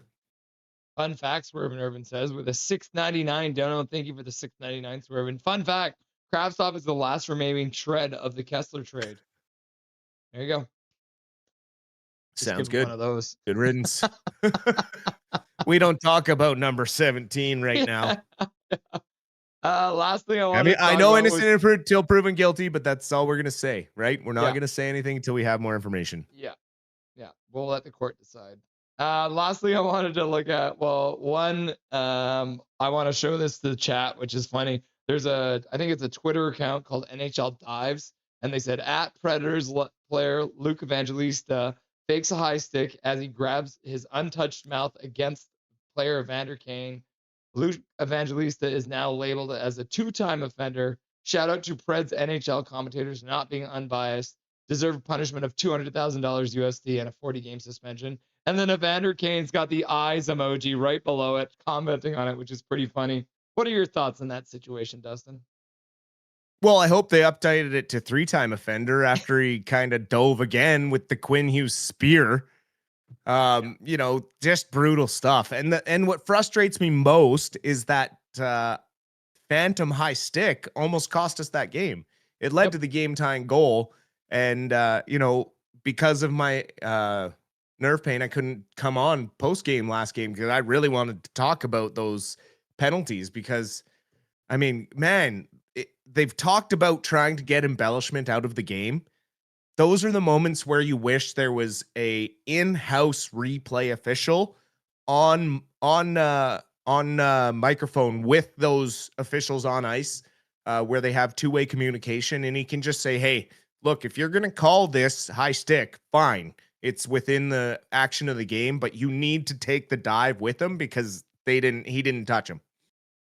Anyways, you know, action's about to start, but that's all I'm going to say is there needs to be better attention put on diving, and I hope there's more of a microscope put on Evangelista going forward the rest of this season. Yeah, 100%. As soon as you're labeled as a diver, every single time a call gets made because of you, it should be reviewed. But I mean, we'll never see that. But we can dream. Enjoy the second and third period, Dustin, and we'll talk to you in the post-game show. Sounds good. We'll talk to you then. Dustin Boydell, the Silver Fox, stopping by for the Rusty and Dusty Sideshow. You love to see it. Second period's about to get underway here. Reset the game clock. And once the puck drops, we'll get it going.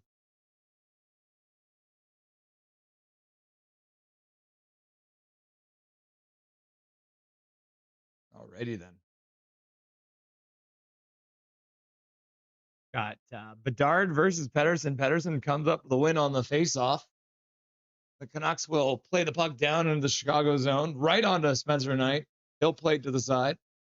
Bedard out through the faceoff circle. He's being triple teamed there. And then he passes across. Empty space there. Chicago throws it towards the net. Probably is going to go wide. Tyler Myers picks it up, and he'll play it up the boards. Tyler Myers fell, but Pedersen picks up the puck. He'll drop it for Hughes. Hughes plays it across. Now Pedersen picks it up on the half boards. Plays it back to the blue line. Shot to the front by Tyler Myers. Rebound comes out front, and Spencer Knight makes a save on that. And the rebound comes out for Connor Garland, and he tried to do a slap pass down low to the back door for Petey, but that one ends up getting taken away from him. Quinn Hughes stops up, does a move at the center line, and then dishes for Garland. Garland throws it into the slot. That one goes off his shin pad. Tyler Myers throws it across for Hughes. Hughes skates down. He tries to throw it through for another tip in front, but no one could get a stick on it. Myers throws it down low. Pedersen lets it go back for Hughes. Hughes throws it across for Myers. Myers puts it back to the blue line, but it squirts out. Now Reichel will turn things back up, trying to keep the Chicago Blackhawks from changing. Now right down the middle into the goal. And the Vancouver Canucks player on the breakaway could not finish it off. Reichel with a good chance to get the first goal of the game and the first goal of his Canucks career against his former team, but couldn't quite finish. Now the puck ends up back down in the Vancouver zone. Chicago playing it across near side, shot by Vlasic to the front of the net, and Kevin Lankinen will go and covered up with 18-18 left to go. Connor Garland, Connor Bedard. Do you remember a time when Garland and Pettersson were a poor match because PD was actually puck dominant at the time? Huh. No, I don't. I've probably blocked it out of my memory now, Swervin. I wanted a proper panel, not another feature already on the team's social media. Yeah. Canucks win the faceoff in their own zone. Pass up to Ratu, who dishes for Sherwood. He'll put it in behind the net. Spencer Knight comes out to play it. Tips it past Drew O'Connor. Sherwood hustles up to the puck, and he'll end up actually skating in the neutral zone. He'll have to wait for his teammates to tag up. He'll play it back down. Spencer Knight aggressively behind his net, plays it to the side. The Canucks are on a good forecheck there and almost take the puck away. Oh, and then Sherwood keeps it in at the blue line. Chicago gave it right back to him. He'll move down on the forecheck, but Chicago will ring it around the boards and out to the neutral zone. Teravainen skates over to the blue line, cuts to the middle, puts it down the boards for Bedard. Oh, no, that's not Bedard. That's Nazar. Nazar plays it to the middle. Good stick there by Sherwood. The Canucks will start out again. They'll take their time, though, because they'll need a change. They'll dump it in and switch things up, going back to the bench. I didn't start the clock. I'm sorry. I failed you. Or did I start the clock?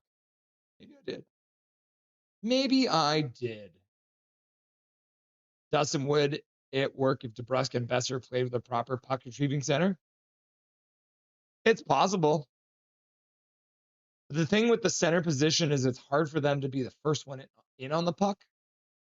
DeBrusk dishes for Reichel, back to DeBrusk. DeBrusk plays it behind the net for Reichel. Reichel skates up the near boards, stops up, plays it back down, ends up getting intercepted by the Blackhawks, and they'll flip it out to the neutral zone. Quinn Hughes intercepts that flipped puck, and he'll play it up for Tyler Myers just outside of his reach in Chicago. Vlasic will fire it back in. Lankinen can't stop behind his net. Skips past Hughes and Besser. Chicago's Doc grabs it. Oh, Quinn Hughes probably got away with a cross-check there. These refs are going to let everything go until they don't. Tyler Myers intercepts a pass to the middle. Now Quinn Hughes with speed down the ice. He's got Besser with him. He stops up in the slot. Shot at the front of the net. Doesn't even get there. Yeah, Quinn Hughes wanted to set up for Besser, but Besser just didn't skate to the front of the net. Chicago gets it back to the blue line, kept in there, and then Carlson tried to glove it down for himself, but that gets intercepted by Chicago. Now Baines and Carlson digging away. Puck gets flipped high, back to the blue line, kept in by Marcus Pettersson. Sasson plays it over for Baines. Baines skates into the faceoff circle, down for Carlson. Carlson tries to play it out front for Sasson. That one gets tipped off of a Chicago stick, and they'll flip it down the ice. Marcus Pettersson plays across the zone for Hronek into the zone. Baines plays it down low for Sasson. Carlson tries to play it down low for Sasson. Oh no, they've changed up. So Pettersson's on now. So Sasson's left the ice.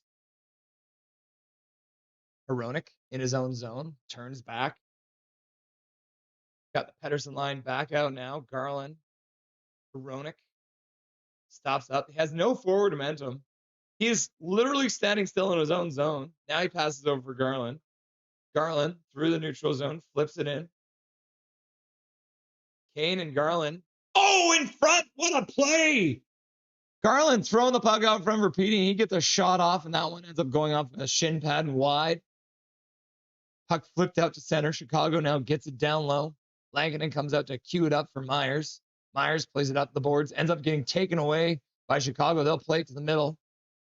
Shot to the front of net, tipped. Lankinen makes the save. Good work there by Myers to harass the player enough that he couldn't get his... Oh, no, not a good play by Myers. That's going to be a penalty now. As holding is the call, or hooking. Looks like a hooking call.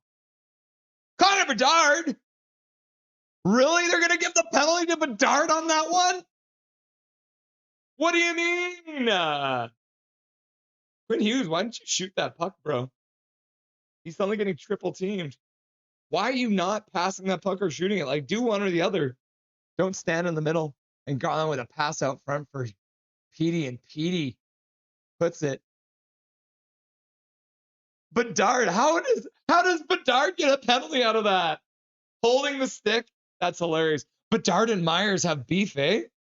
Must be beef. Patricia Perry, my audio is fine. Ha ha ha ha ha. I would suck at play-by-play on YouTube, honestly. Canucks on their first power play. I do have a penalty clock too. There it is. Oh, and they're going to redo the faceoff, I guess.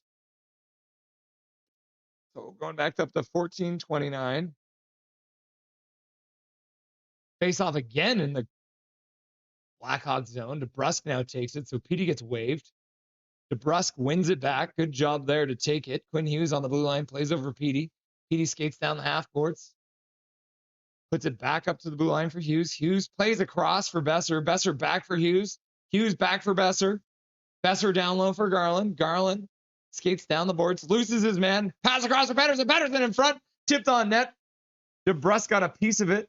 Chicago takes it out of the corner and they'll flip it down the ice. My goodness. Kravtsov isn't an NHLer. Yep. Colin Whitehead in the house. What's up, Colin Whitehead? Kravtsov is not an NHLer. That is for sure. We're talking Kravtsov. Yeah. Smirky McSir. He's gone. 3-year deal signed with Tractor in the KHL. He's going to be a farmer now. Playing with Tractor.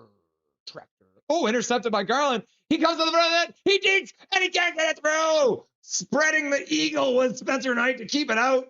Down low for Hughes on the half boards. Tries to throw it back for Pedersen. Ends up on Besser's stick. He chops it. And the puck ends up on a Chicago stick, and they'll flip it all the way down the ice. Lankinen will cue it up behind his net. Hughes first one back onto it. Through the middle. Pass across the zone. Sasson puts it in deep and gets onto it. Pass behind the net. Canucks poke it up the boards. Back for Kane. Kane passes across for Hughes. Hughes pass down low for Sherwood. Sherwood back to Hughes. Hughes over for Sherwood. Puts it down low for Carlson. Carlson on the half boards. Passes across for Hughes. Hughes into the slot. Down low for Kane. Kane tries to put it through the crease. Puts it through a player, but it goes off some shin pads back to Hughes. He also shoots it. Now Hughes goes off for a change at the worst possible time. And then Hronek comes on. Plays it over for Kane. Kane with a shot to the front of the net. Spencer Knight bobbles the rebound. Can't hold on to it. Kane behind the net. Loses the handle. Baines picks it up. And he tries to play it up the boards. He can't, though. He falls in the corner. Almost on top of the puck. Power play's now over.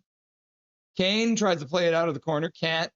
Carlson, Baines, and Kane all in the corner. We probably got 2 defensemen out now. Nazar slashing away. Carlson trying to dig it out. Oh, right in front. And Kane puts it high off the bar, I think. And a shot to the front of the net. And that goes off of a person and into the netting. And Kane all alone in front all of a sudden. Oh my gosh. And he put it right over the bar. And Sensei DY's like, swear jar, swear jar, swear jar. Post hit? Yeah, it must have been a post, eh? Swear jar, swear jar, swear jar. And then Sensei DY's also swear jar. Bedard is clearly frustrated at not being a Canuck. True. Dijon Mustard. Canucks glow. Indeed, Canucks glow. Bedard throwing the game to help his favorite team. Laugh out loud. And Colin Whitehead's like, Canucks glow. Canucks glow. Canucks glow. Canucks glow. Canucks glow. Dabby, dabby, dabby, dabby, dabby, dabby. That's what he said. That's what he said. Someday this team will actually shoot on a one-timer chance. I know, right? There's been so many chances. Major General, Canucks glow. Canucks glow. Canucks glow. Oh, yeah. Oh, yeah, don't you know?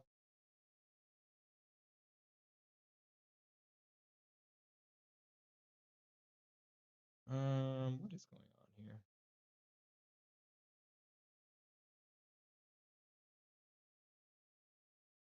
Oh, there it is. That's, and then this. Okay, cool. I think everyone's good All right. Rhymes with Joe Mama. Did Sasson sell it too much? Clear trip. He might have sold it a bit. Garland with an interception and Deeks to the front of the net. Tries to go underneath the pad and Knight gets a piece of it. And then Kane with some chances. Shot to the front of the net. Bobbling puck. Midnight Solar. 4-1 Flames over Columbus Blue Jackets. Bro, I'm sorry to hear that. No Franks, just sriracha. You like the garlic hot sauce, eh? Some tasty garlic hot sauce. Wow, Flames actually won. Bedard wins the draw in his own zone against Ratu. Interesting. Chicago can't get it up the half boards. Kept in for a moment. Now Chicago carries it out. Bedard with some speed. Gets a little hook on from Ratu, and then the puck goes out of play over the boards. 11:53 left to go in the second period of play. Violet Queen or Evelyn, bring in Dobby to help us get a goal. Russ, I love your Matrix time clock. I know. The Matrix has you. That's your clue. 2075 trillion trillion CEO of Lululemon, Calvin McDonald, buys the Canucks and changes their name to the Vancouver Lulu Cachoos. Go Cachoos, go! Go Cachoos, go! What a year 2075 is going to be. We need the Dobby magic. Trillionaire. Connor Bedard gets waved out of the draw and the Canucks win it. Veronic plays across the zone for Marcus Pettersson up to Ratu, brings it in. Joe Connor plays it to the middle. Blocked for a second. Sherwood recovers it. Veronic plays across the blue line for Pettersson. Pettersson back for Veronic, who takes it off the boards. Shot to the front of the net. Spencer Knight can't hold on to it. Drew O'Connor digging away, and the Canucks score! Woo! The Vancouver Canucks have put it into the net. I'm sure the Chicago Blackhawks might want to have another look at that. But if it stands, that'll be the Vancouver Canucks' first goal of the game and Drew O'Connor's third goal of the season. And as a Vancouver Canuck, Sensei DY, go, go, go, go. Milosh, woo! KJ Brazy, dog! And then Major General's like, let's go! Mrs. German Canucks, doing the wave, doing the wave. How does that even get in? Oh my God, Spencer Knight was doing a snow angel there. Yeah, Drew O'Connor fully pushed Spencer Knight, so I don't know. I don't know if they're going to call this a goal. We'll see. Carly Isaac, go, go, go, go, go, go, go, go, go. Swerve Nervid, go, go, go, go, go, go, go. Zach McNally, go, go, go. And then Paragraph Pro, great extra effort there. Dustin saying, go, go, go, go, go, go, go, go, go. Calvin 99 Charlie, go, go, go, go, go, go. Coach Rob Willie, go, go, go, go, go, go, go. Patricia Perry, go! No, no, no, no, no. Colin Whitehead, I'm in Calgary. Trust me, the Flames fans are pissed at their start. I believe it. Go, Cachoos, go! Rhymes with Jemama, woo! Patricia Berry, oh, they're looking at it. Go, go, go, go, go. Colin Whitehead, go, go, go, go. It looks like they've challenged. Bang. Big Hog Hockey, go, go, go. What's up, Big Hog Hockey? Sketchy! Challenging, yeah. He must have pushed him. Noted goal scorer Drew O'Connor.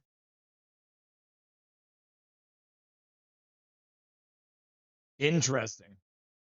How will they call this one? Because we have no idea what entails a goaltender interference call. Major General with the gifted membership. And that one goes out to Taylor Betts getting the free gifted membership courtesy of Major General. They are challenging it, so we'll see what happens. But thank you very much, Major General, for the gifted membership. And congratulations. Oh, they made a quick choice here. Taylor Betts. They're saying goaltender interference, so they will call back the goal, and I have to take it off my screen now. I don't know. I don't know what goaltender interference is anymore.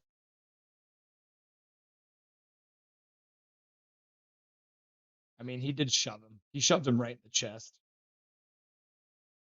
So, I guess you can't use him to hold yourself up. That's too bad.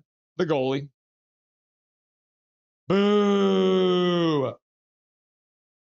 play is back underway now. The fans are raining down boos. Successful coaches challenge by Chicago. Mikheyev in behind the net. Canucks are, by the way, up to 26 shots in this game, which is crazy. They've got 10 shots already in this period. Shot to the front of the net, goes wide, back to the bar. Lankinen stops another shot to the front of the net with 10:59 left to go in the second period of play. Boo! Drew O'Connor almost had his third goal and his first goal at home. Unfortunately, did not come to fruition. Big Mac, I'm sorry. I can't read this now because it was no goal. Spencer Knight looked like he gave up on the life. I know, he's just like, hello, darkness, my old friend. I've come to sing with you again. Under review, yeah. He's pumped. No time to relax. We got to keep it up. Yeah, we absolutely do. What the puck? Interference? No goal. O'Connor bumped him in the NHL. Is not great. Yeah, no goal as a goalie, says Big Mac. He doesn't like the shove. All right, Canucks through the blue line, 3-on-2. Tyler Myers with a shot at the front of the net. Goes off a stick and wide. Back to the blue line, kept in there by Hughes. Now PD plays it back to the blue line for Hughes. Hughes with a shot at the front of the net. That one tips and goes just high. Puck skips past Tyler Myers, and then he falls inside the blue line. Now we got Pettersson back checking on Nazar. Shot to the front of the net. Lankinen makes the save. Pettersson and Nazar getting into it now. Pass out of zone. Garland bats it across for Kane. Kane tries to play it in front for Garland, but it goes off a skate. Garland does well to play it right through the Chicago player. Thinks about doing the Michigan, but Plass in front. Jamming away. Puck ends up behind the net. Passes it back in front. Oh, and then Max Sasson now on the ice plays it back behind the net. Connor Garland taking his time, plays it back to the blue line. Myers plays it across for Hughes. Hughes skates down on the faceoff circle. He stops up. He'll skate down into the corner, keeping control.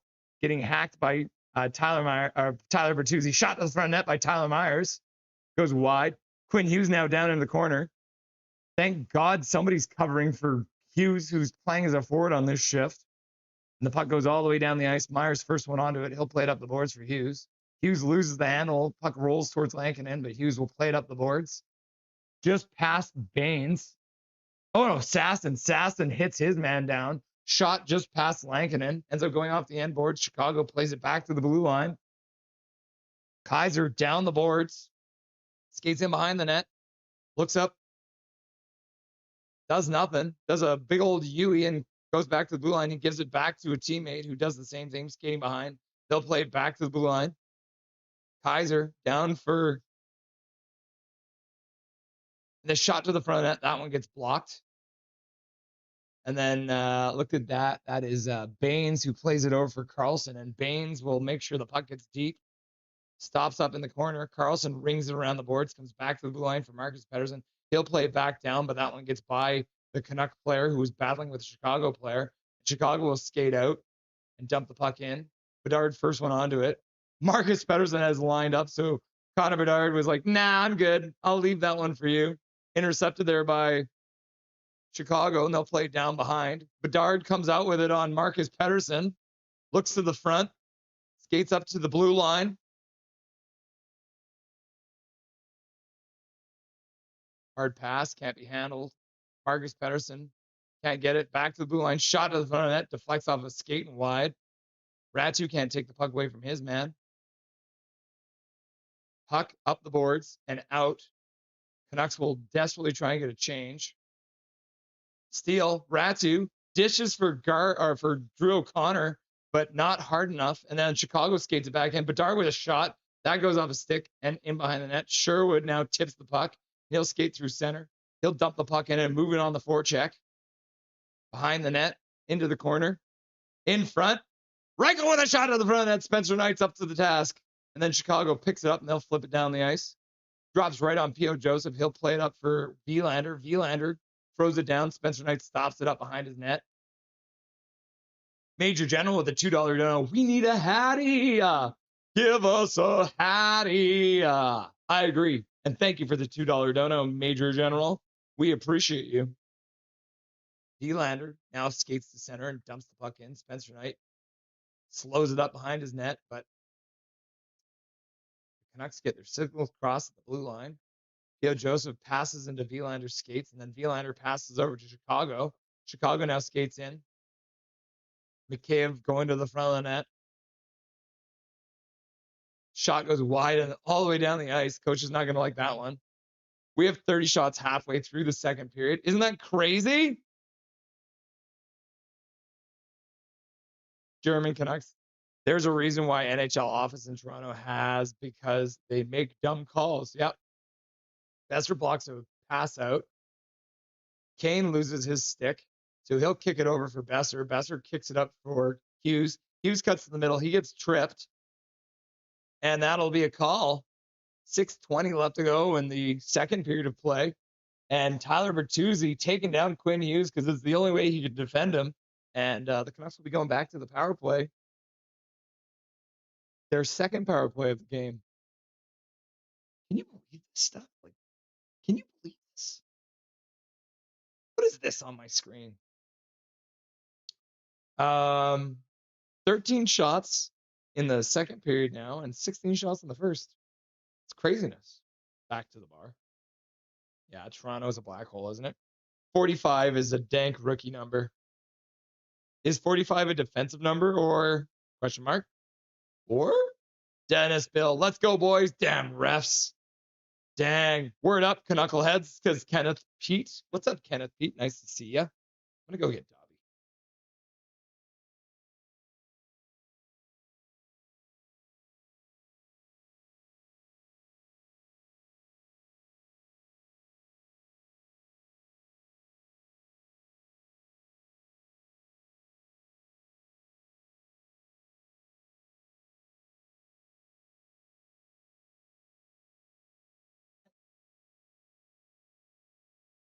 I don't know if you guys can tell or not, but Dobby's actually kind of soggy, and he's very tired because, as everyone knows, Wednesday is Dobby daycare day. So he is a little bit soggy because, but he smells nice. He was at daycare today, and it was raining, and he got all muddy, and he was playing with his friends. And he's a good boy, though, but he is a little bit soggy. So he's a soggy Dobby. Yeah, and look how tired he is. He just wants to sleep, guys. He could fall asleep right here, right now. What do you think? What do you think, Dobby? Could you fall asleep right here? Okay, you can go back and hang out with your mom now. Go ahead. Go give your mom a kiss for me.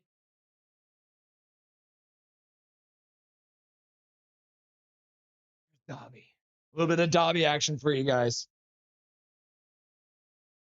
Canucks cannot win the face-off, but they move in on the forecheck. Puck tied up behind the net. Besser works it free up to Quinn on the point. Quinn Hughes plays it down low.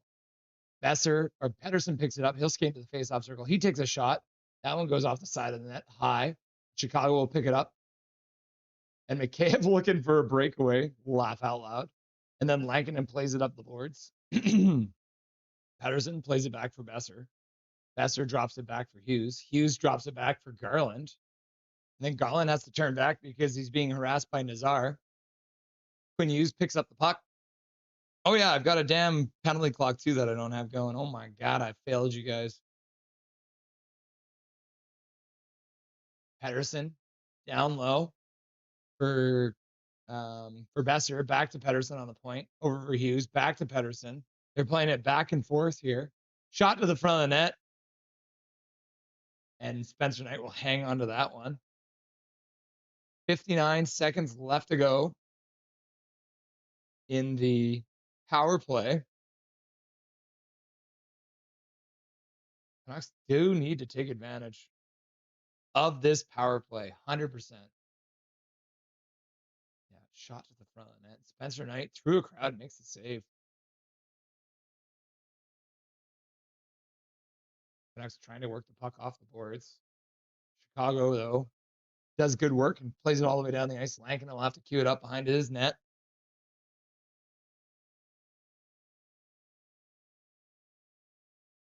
It is almost time for Dobby dinner, isn't it? Quinn Hughes makes a pass at the blue line. The Canucks play it back to the blue line. They got lucky there. Garland plays it down low for Besser. Besser over for Hughes, who's in the corner. Hughes plays it back to the blue line for Besser. Besser plays it down low for Quinn Hughes. Quinn Hughes back to Besser. Chicago gets a stick in the way now. Besser's got to hustle back. And then Nick Foligno does a little slash on the back of Besser. The first power play unit's been out here the whole time. 10 seconds left to go. And then Quinn Hughes with a drag move. He'll play it over for Sherwood. Sherwood drops the puck for Quinn Hughes. Quinn Hughes plays it behind the net for Garland. Garland looks back to the blue line, tries to play it down low for Kane. Kane manages to get the puck for a second, but that one gets intercepted by Kaiser. Kaiser will play it out of the zone, and the power play is over. And just like that, the Canucks have failed to score on 2 power plays now. Shot to the front of the net. Tyler Bertuzzi back on the ice. Tries to skate down the boards. He'll work his way back up, pass across the zone, and a shot to the front. What a passing play. And Chicago with some good chances there. Now moving up the ice, the Canucks could have an odd man rush, but Kane just gives the puck away. And the Canucks are all yelling at each other as to where they're supposed to be going. Vancouver now picks up the puck in the neutral zone. Sasson drops it for Kane. Kane plays it to the middle to no one. Shot goes wide and off of the glass, I think. So with 3:28 left to go. Chaos in the offensive zone. And what a play and a good save by Lankinen to keep that one out on a good pass to the middle of the slot. Oh my goodness. Horrible PP so far. Yeah, it has not looked good. I have Dobby fur all over my face right now. Oh my God, forgive me. I think that might be the only way to get it done.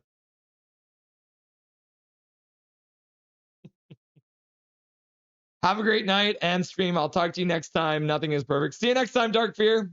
Always good to see you. Why does Quinn pass to PD even on? Why doesn't Quinn pass to PD even on the PP? I don't know. It's like Kane gets these great plays and then nothing. Yeah. Bye, Dark, says Coach Rob Willie. Wah, yelling at each other. Flashbacks from when JT Miller was yelling at his goalie, crying. Yeah, 100%. Everyone was like, you go there, you go there, you go there. It's like, boys, what are we talking about here? We're summoning our inner Dobby to break the egg. 0-0. Aw, Dobby for ha ha ha. Gotta brush Dobby. Laugh out loud. Absolutely. That's a good idea. He needs to be brushed a lot. Well, I'll eventually get treated to Vancouver. I'll use 45 and or might be a pro. Laugh out loud. Do it. Request a trade to Vancouver. Come on. You know it. Major PD hat-trick would be awesome. Make this power play count. They didn't. How's everyone tonight? We're doing good, Kenneth. Always good to see you, my dude. 2076. Canucks retired Jordan Schrader's jersey for no reason and ripped the number 45 away from Calvin. Poor Calvin.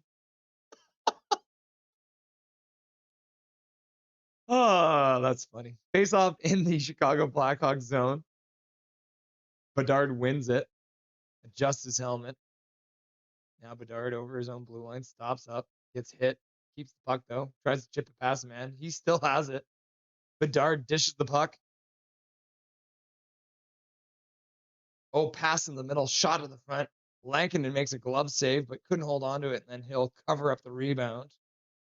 Chicago getting their 6th or 7th shot of the period. I'm not sure if it was 6 or 7. It was either 6 or 7. 85 in chat. Can Reichel close the deal? He needs to get 2. 2. Not just 1, but 2. Kane Surge, what's up, my dude? Did you see you're a member now? You can use all your custom emojis. Chicago's centering gets taken out of the draw. Ratu wins the draw. He's got to pick up his stick and his helmet. He'll start skating. Puck down the ice. Sherwood and O'Connor out there. Ratu with his helmet still on, but no strap on. Pass to the front of net. Skips just wide on a tip. And then Chicago works the puck out. but it gets intercepted momentarily by Sherwood.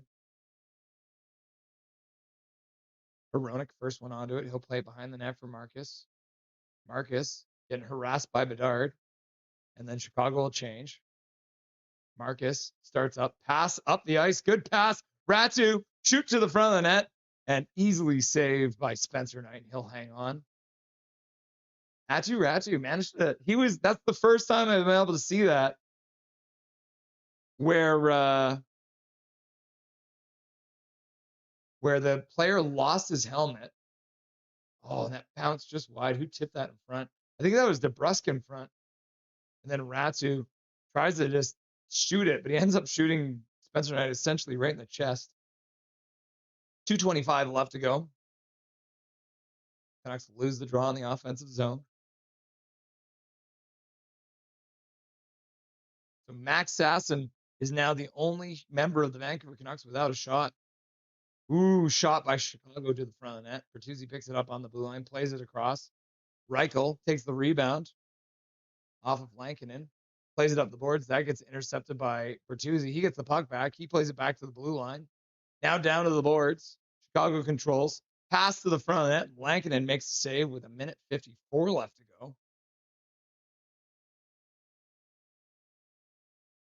Ooh-wee, yeah. Craziness out here, kids.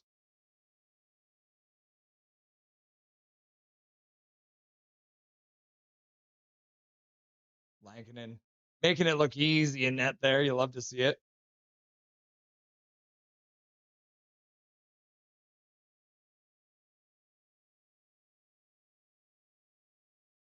Vancouver wins the draw in their own zone. Garland with a move to the middle, passes up for Kane. Kane flips the puck in.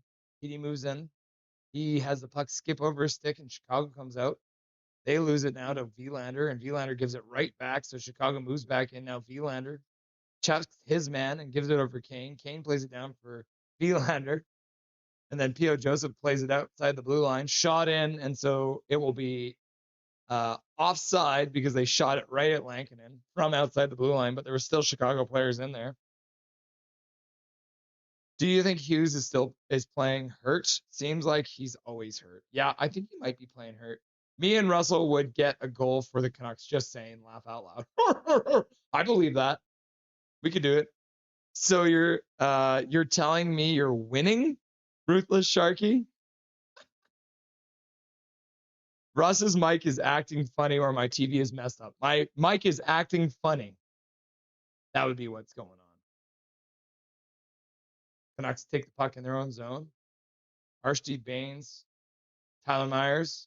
Tyler Myers stops up on the half boards, tries to play it down low, gets it there, back to the blue line, but it gets over Sasson's stick.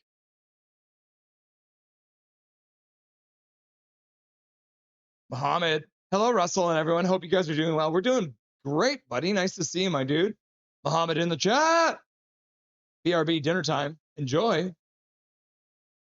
Myers takes it down into the corner, spins, plays it back behind the net. No one was there. So now we've got Sherwood, Baines, and Sasson out together. So I wonder if Carlson's left this game. Bedard in behind, Lankinen passes out front. Good stick by Hughes to prevent that one from getting to its intended target. Pass up for Besser. Besser can't take it off the boards to get the breakaway, but he'll keep it down low. Pass in front. Besser falls. Was looking to the ref instead of at the play, so he missed the puck, which I'm not a fan of. And then the puck goes down the ice. Canucks will pick it up there. Hughes plays it in the middle. Canucks play it all the way up to this neutral zone. Chicago plays it in offside, so they'll tag up and then move back in. 7 seconds left. Up the boards, out to the neutral zone. Second period is now over. Oh my goodness gracious. So we move into the second intermission. Just like that, guys. Craziness. Just like that.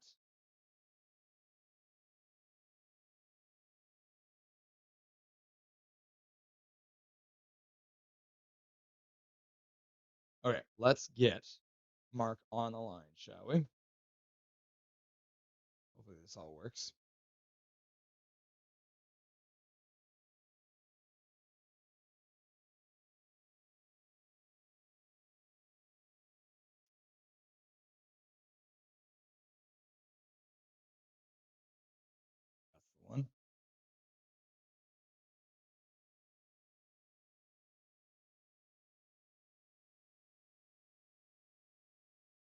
Okay, I think this is working now. Oh my gosh, things are crazy out here. All right, we got his face. Make sure his face is all lined up. Yeah, look at that. He's got a good face on too. All right.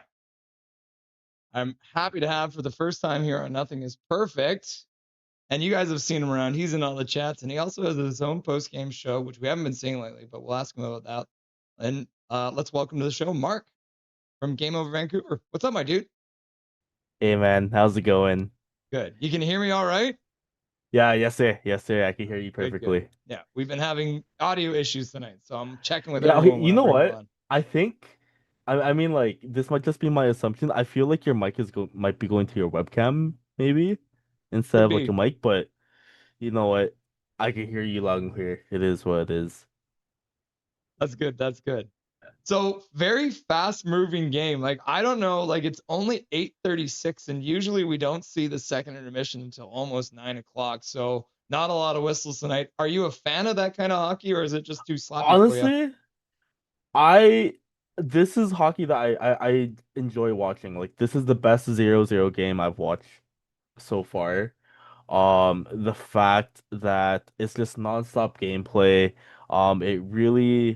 it forces not only the players but the coaches to think on their feet just because it's like let's say like you've gone 6 minutes with no stoppage, like you have to think about like are my players tired, like who's still out there to like be a spark plug, can there even be a spark plug? Because like I feel like this is where players like for example Kiefer Sherwood could eat because like he thrives on players who are like playing slow for him to like just come out as a spark plug. But this is also where players like Evander Kane will like start to struggle because like especially since he's older, he's not able to, I guess, keep up with the game without the stoppages. But I mean like how do I say this? Like I was kind of joking to a few of my friends earlier, where it's like we have so many shots but no goals, and this is just proof that Toch's system was the answer. I'm just kidding. No, I'm just kidding. I rebuke everything I just said, but yeah, man. I think like sure, like I know Swerve Irvin in chat just said that that what's it called? You like zero That defense? zero defense, but I think it's like this is where defenders that can hey guys, my name is Mark. Welcome to the channel. Um this is where endurance really comes into play. And like especially if you're gonna get outskated as a defender, like um it it's a different type of game, which I like. Yeah, it's been interesting. I mean, the Canucks already with 35 shots, which is wild because that's pretty much the maximum they've gotten this season. So, Connor That's how much we Garland. would get in 2 games. Yeah, exactly. Right. Yeah. If Taka was still coach. Connor Garland back in the lineup. He's already played 13 minutes tonight. He's had 4 shots. He's looked like he's been involved. What have you liked about his game so far tonight? I think his game really complements how the game is going right now. Going back to like my previous point where like Garland is a rat, but I'm just glad that he's my rat because like he's able to like go into the dirty spaces where no one else wants to go. And especially if it's in the middle of a line change, you can count on someone like Garland to um be exactly where he needs to be on time. Yeah, and we love to see that.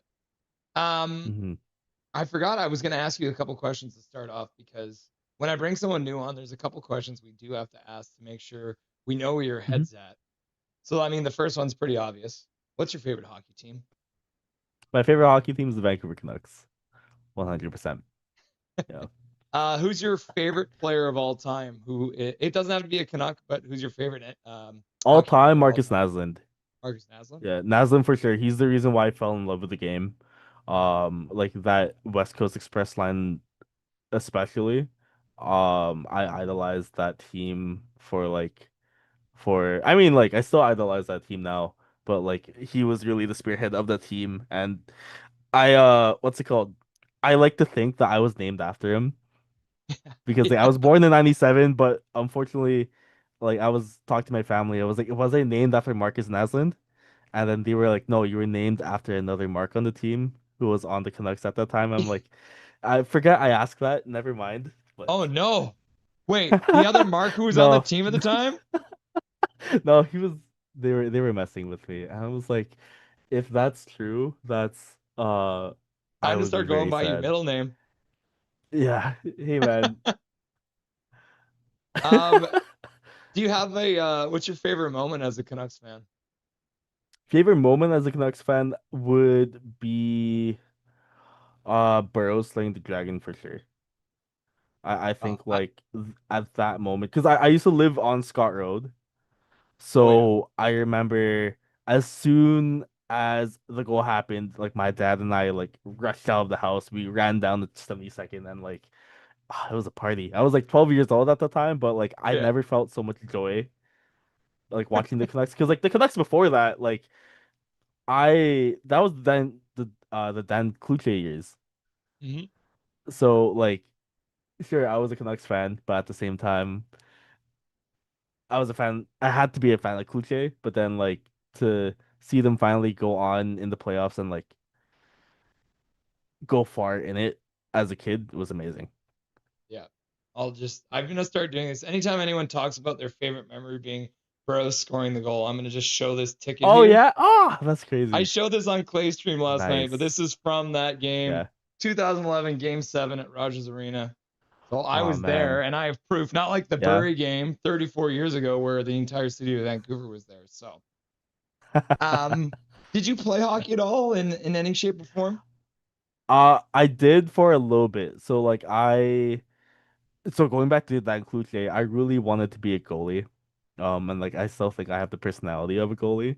But I remember like I went shopping with my parents. They saw the price of pads, saw the price of like blocker and the stick, and then what's it called? The worker just had to be like, oh yeah, and like when he's here next year, because he's probably gonna grow out of these, like he can trade them in to get new ones. But like the only thing that like came to our heads was like we have to buy more pads. Yeah. I was like, so I mean, I could have played more if I like want to be like a winger or a defenseman, but like I was very, very keen on being like I'm the answer to the Canucks goalie problem. Yeah. But I mean, c'est la vie. Like what's it called? I'm trying to save up for gear just so I could like start practicing again for like stick and puck. But Yeah. yeah, it is what it is. My So knees do you? unfortunately can't play goalie anymore.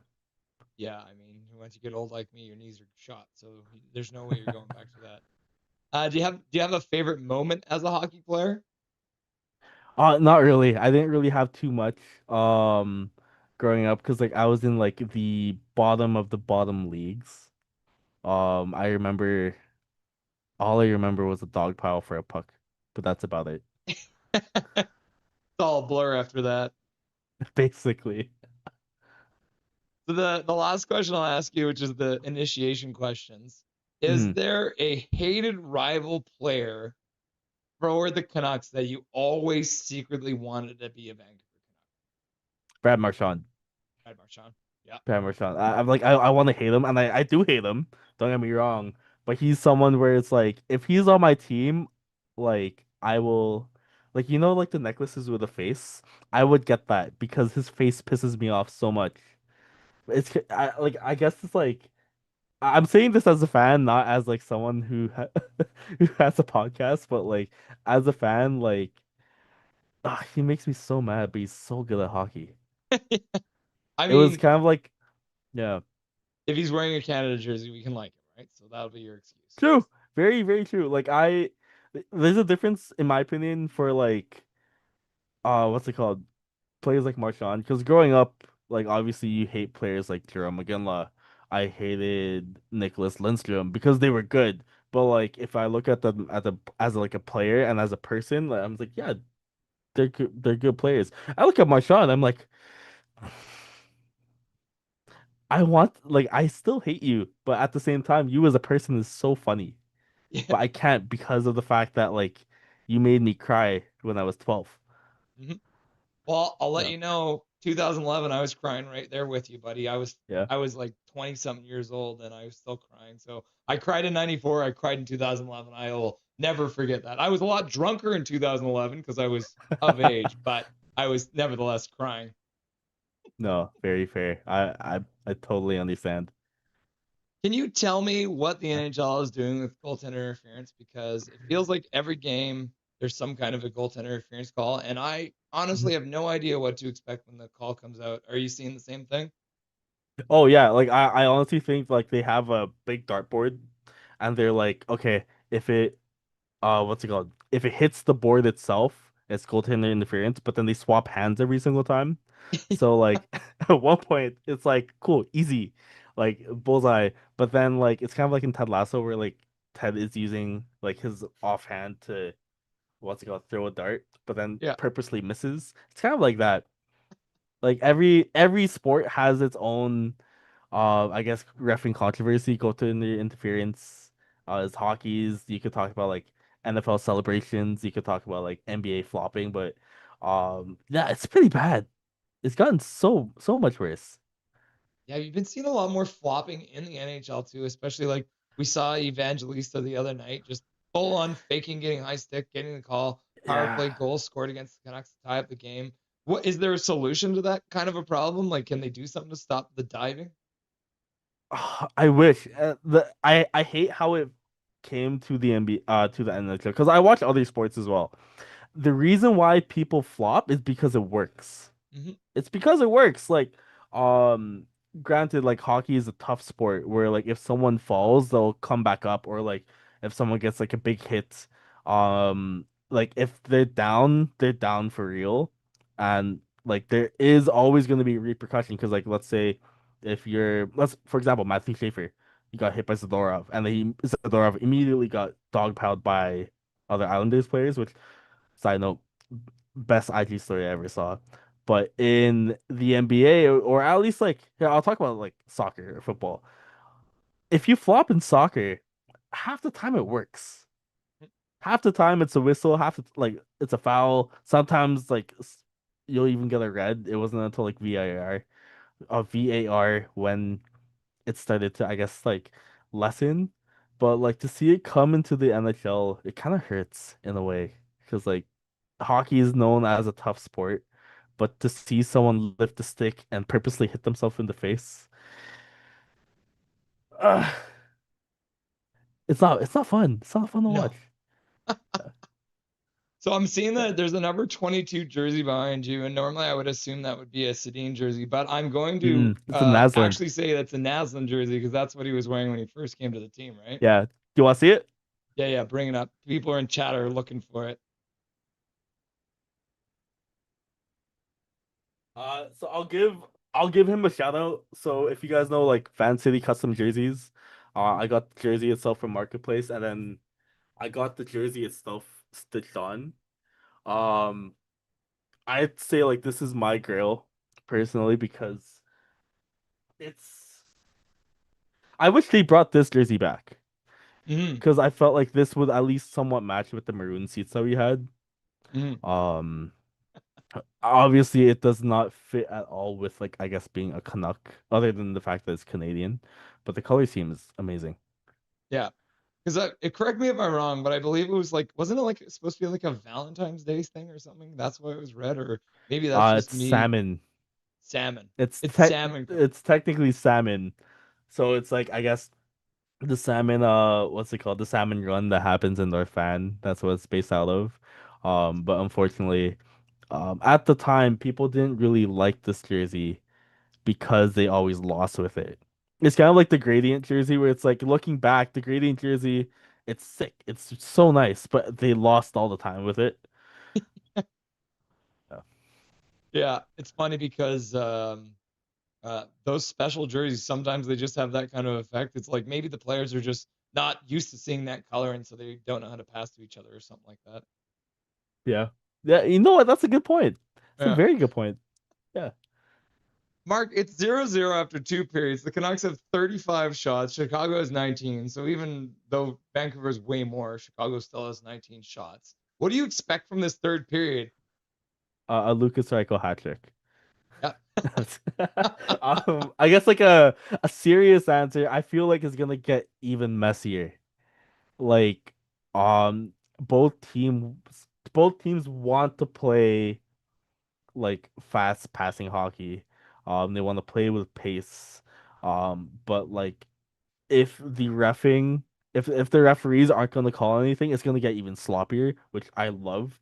I want to see a 9-person dog pile, and then Brock Besser just like snipe it into the like top left corner. But hey man, I'm just glad I get to see good hockey again. The last thing I'll ask you about Game Over Vancouver. You guys haven't been doing your post game shows lately, but I heard that you guys are going to get it started up New Year's. Is that the plan? Hopefully, so right now the channels that are active, from my understanding, are Montreal, Toronto, and Calgary, just because of the fact that the people are still there, to do the shows itself. I haven't been doing too much just because my day job has been taking it over, I guess, like scheduling, and I don't really want to do like, I guess, like one post game show and then have it like have no show for another 5. I will say I do miss it. I hope to get back to it soon. But I will say I have been enjoying watching a game without needing to analyze it and just to, to be a Canuck fan. Yeah. Awesome, Mark. Thank you very much for joining us today on the show. And Of course, if man. people want to find you, where can they find you on socials? You know what? I'll type it in chat right now. You can find me at Mark Sianquita on almost everything. Cool. Awesome. Thanks, brother. Enjoy the third period, and we'll talk again soon. Awesome. Thanks, Russell. Bye, guys. Mark, go check him out, guys. He put it in chat for you there, so go check him out on Instagram and Twitter and all the things. You'll love to see it. Nice to have him on. Good guy. I missed the Game Over post game shows because that was one that I would tune into. My habit is once I finish my game and my post game show, I watch YouTube Game Over, Kemper Canucks, Tyler from the Line Change, the Canucks Uncensored, Clay, and then I edit videos while I'm doing it too. So we'll see what is going to happen in this game. Can we get a goal with the amount of chances we've had? I hope so. I hope so.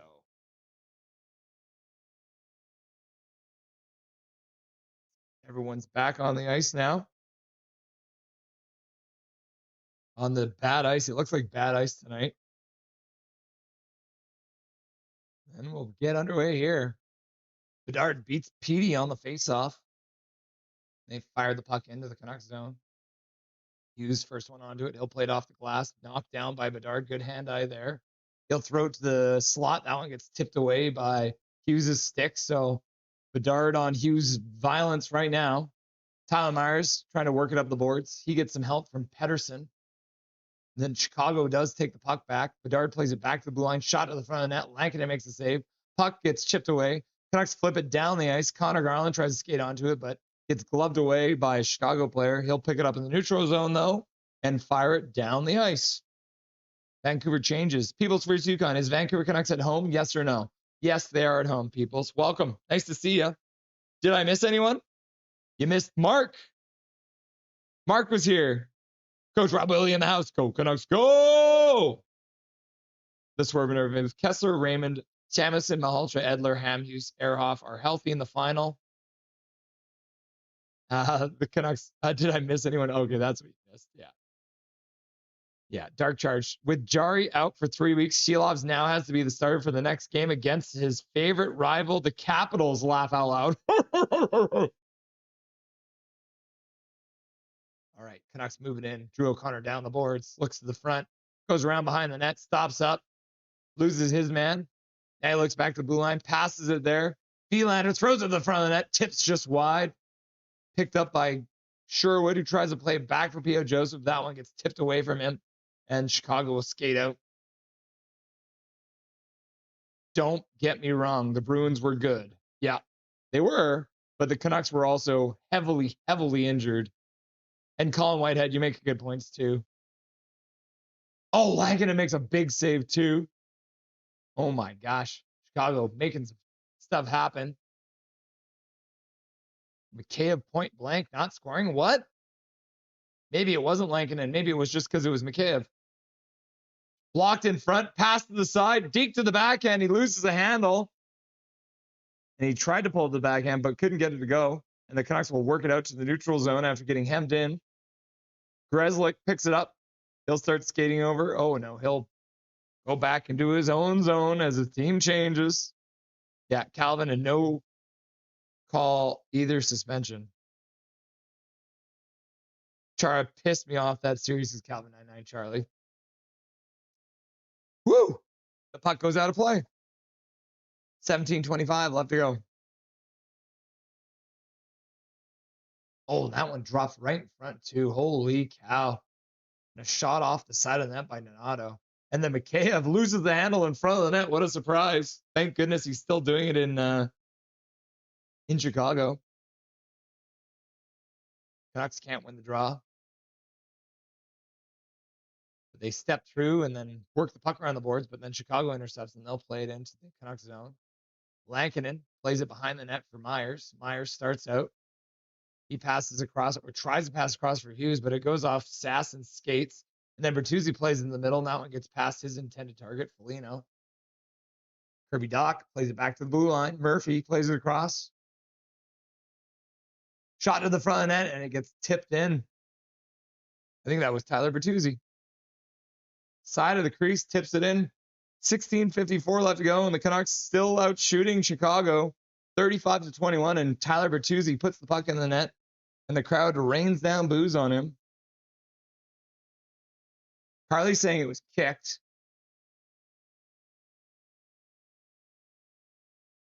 Tyler Bertuzzi with the foot. Oh, they might challenge that one. That looked like a bit of a kicking motion to me. Because he had the forward motion on his skate. Let's see. Are you joking? No, you can't kid a kidder. Guys, it's okay. Remember, Blackhawks lead us last game and then we won. Remember, Russell? I do remember. Are they going to challenge it or no? Huh? Why are they not challenging that? Holy goddamn. Apparently, we're not challenging. So we're just going to let that.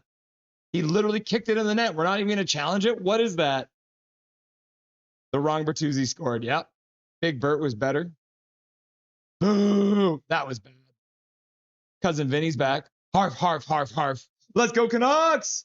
Shot to the front of the net gets blocked by Hronek. Puck up to the middle.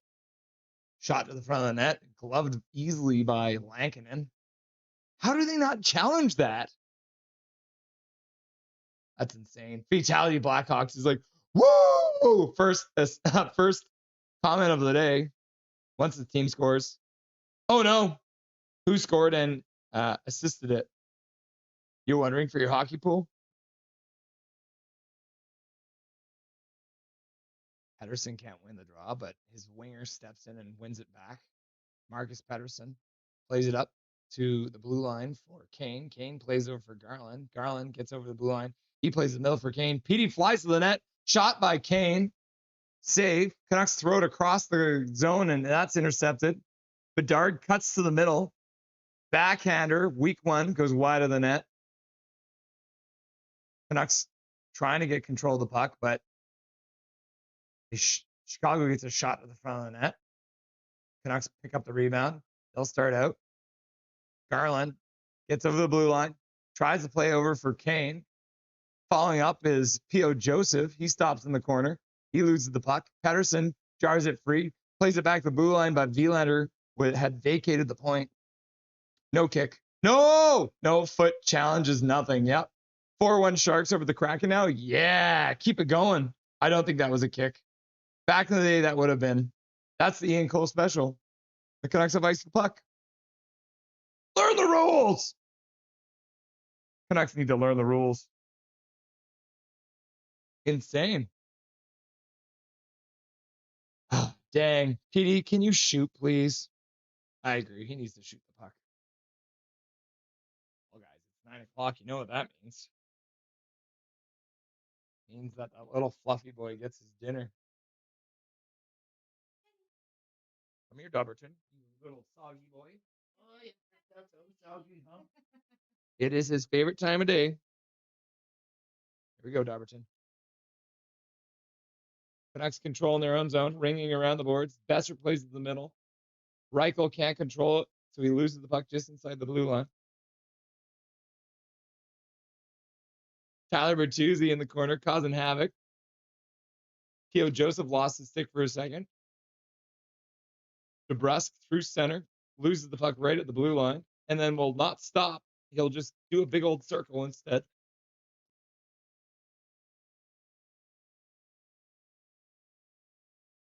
Yeah, what a nice boy.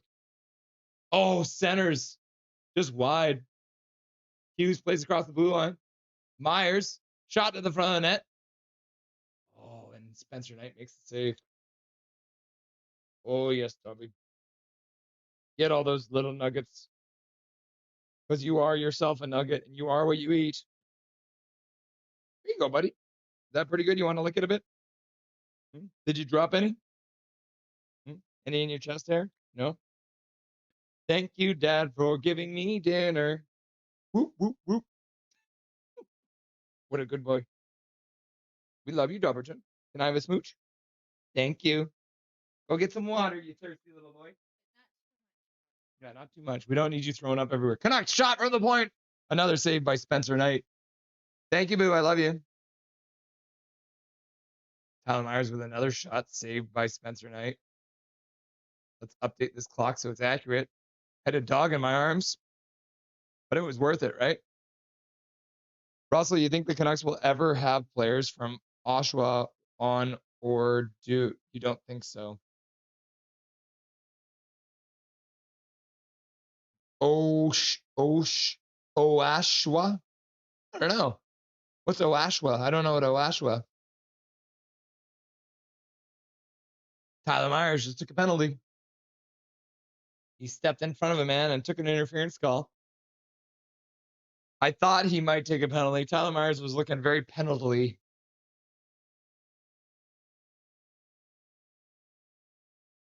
Myers skates in his way, just like that. After giving up the first goal of the period, the Canucks will now be penalty killing with Tyler Myers in the box. He's back to his chaotic ways, guys. I'm telling you. Seriously, Myers? No, can't kid a kidder. Does anyone remember Blu-ray? Laugh out loud. Yeah, bro, I just ordered some Blu-rays. Woo! 5-1 Sharks over the Kraken right now. Where's my NHL scoreboard? Oh, yeah, look at that. Blue Jackets being defeated right now by the Flames, and the Sharks are up 5-1 on the Kraken. So battle of the sea over there. Back to the bar. Canucks work it out. Pettersson flips the puck into the zone, and Spencer Knight will grab it, play it behind his net. Pettersson steals, dishes. Garland plays it back out in front, and now they're trapped down low. Pettersson is not shooting the puck. What's the deal? Seriously? Canucks have had multiple chances shorthanded here. Maybe they should just play shorthanded the whole game. Wow, that's the softest penalty call ever. I mean, there's lots. KJ Brazy, me and you on the same page once again. Come on, PD. Pucking shoot the biscuit. Burakovsky shoots. That one gets blocked. He recovers the puck, plays it in the middle, back to the blue line, cross to the other side. Bedard shot to the front of the net, and Tyler Bertuzzi scores again. Very same spot, too. This time he used the stick.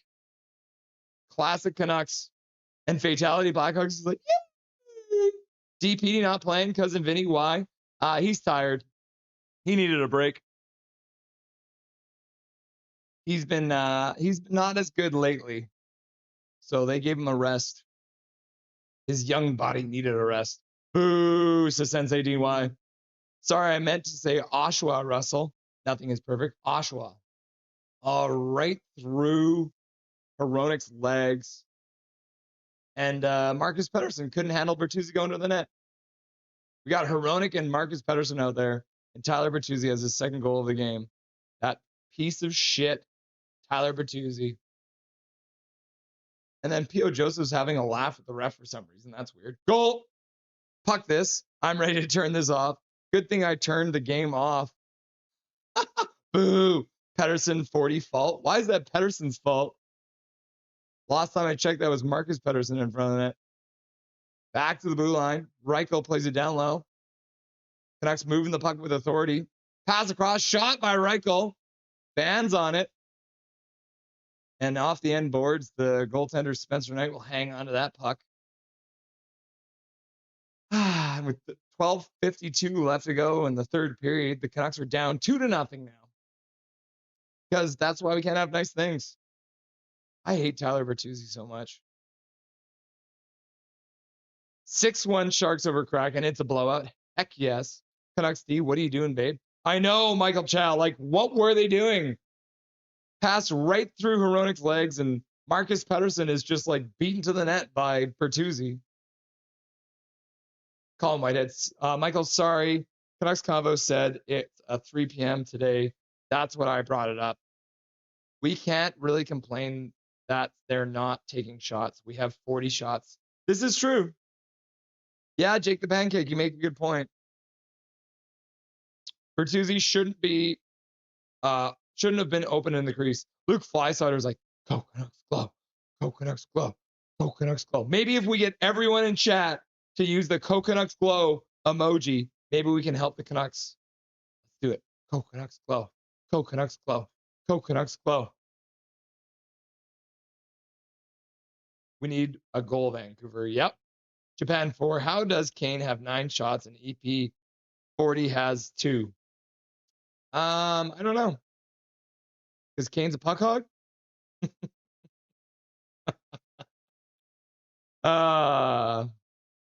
Seems like this is an L for us tonight, sadly, says Evelyn. There it is. Luke Fleischauer's doing it. Go Canucks glow. Go Canucks glow. KJ Brazy. Go Canucks glow. Go Canucks glow. Fangirls like, go Canucks glow. Go Canucks glow. Wave! Wave! True, 40 shots against a team that than us, a crappier team than us, but we still can't score.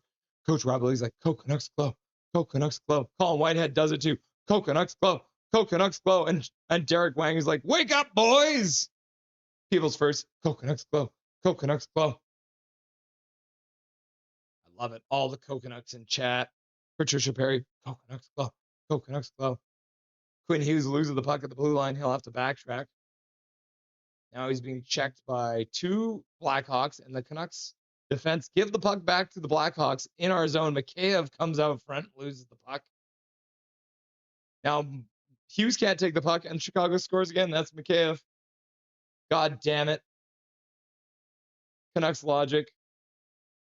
Mikheyev scores a goddamn goal. The Coconuts didn't work.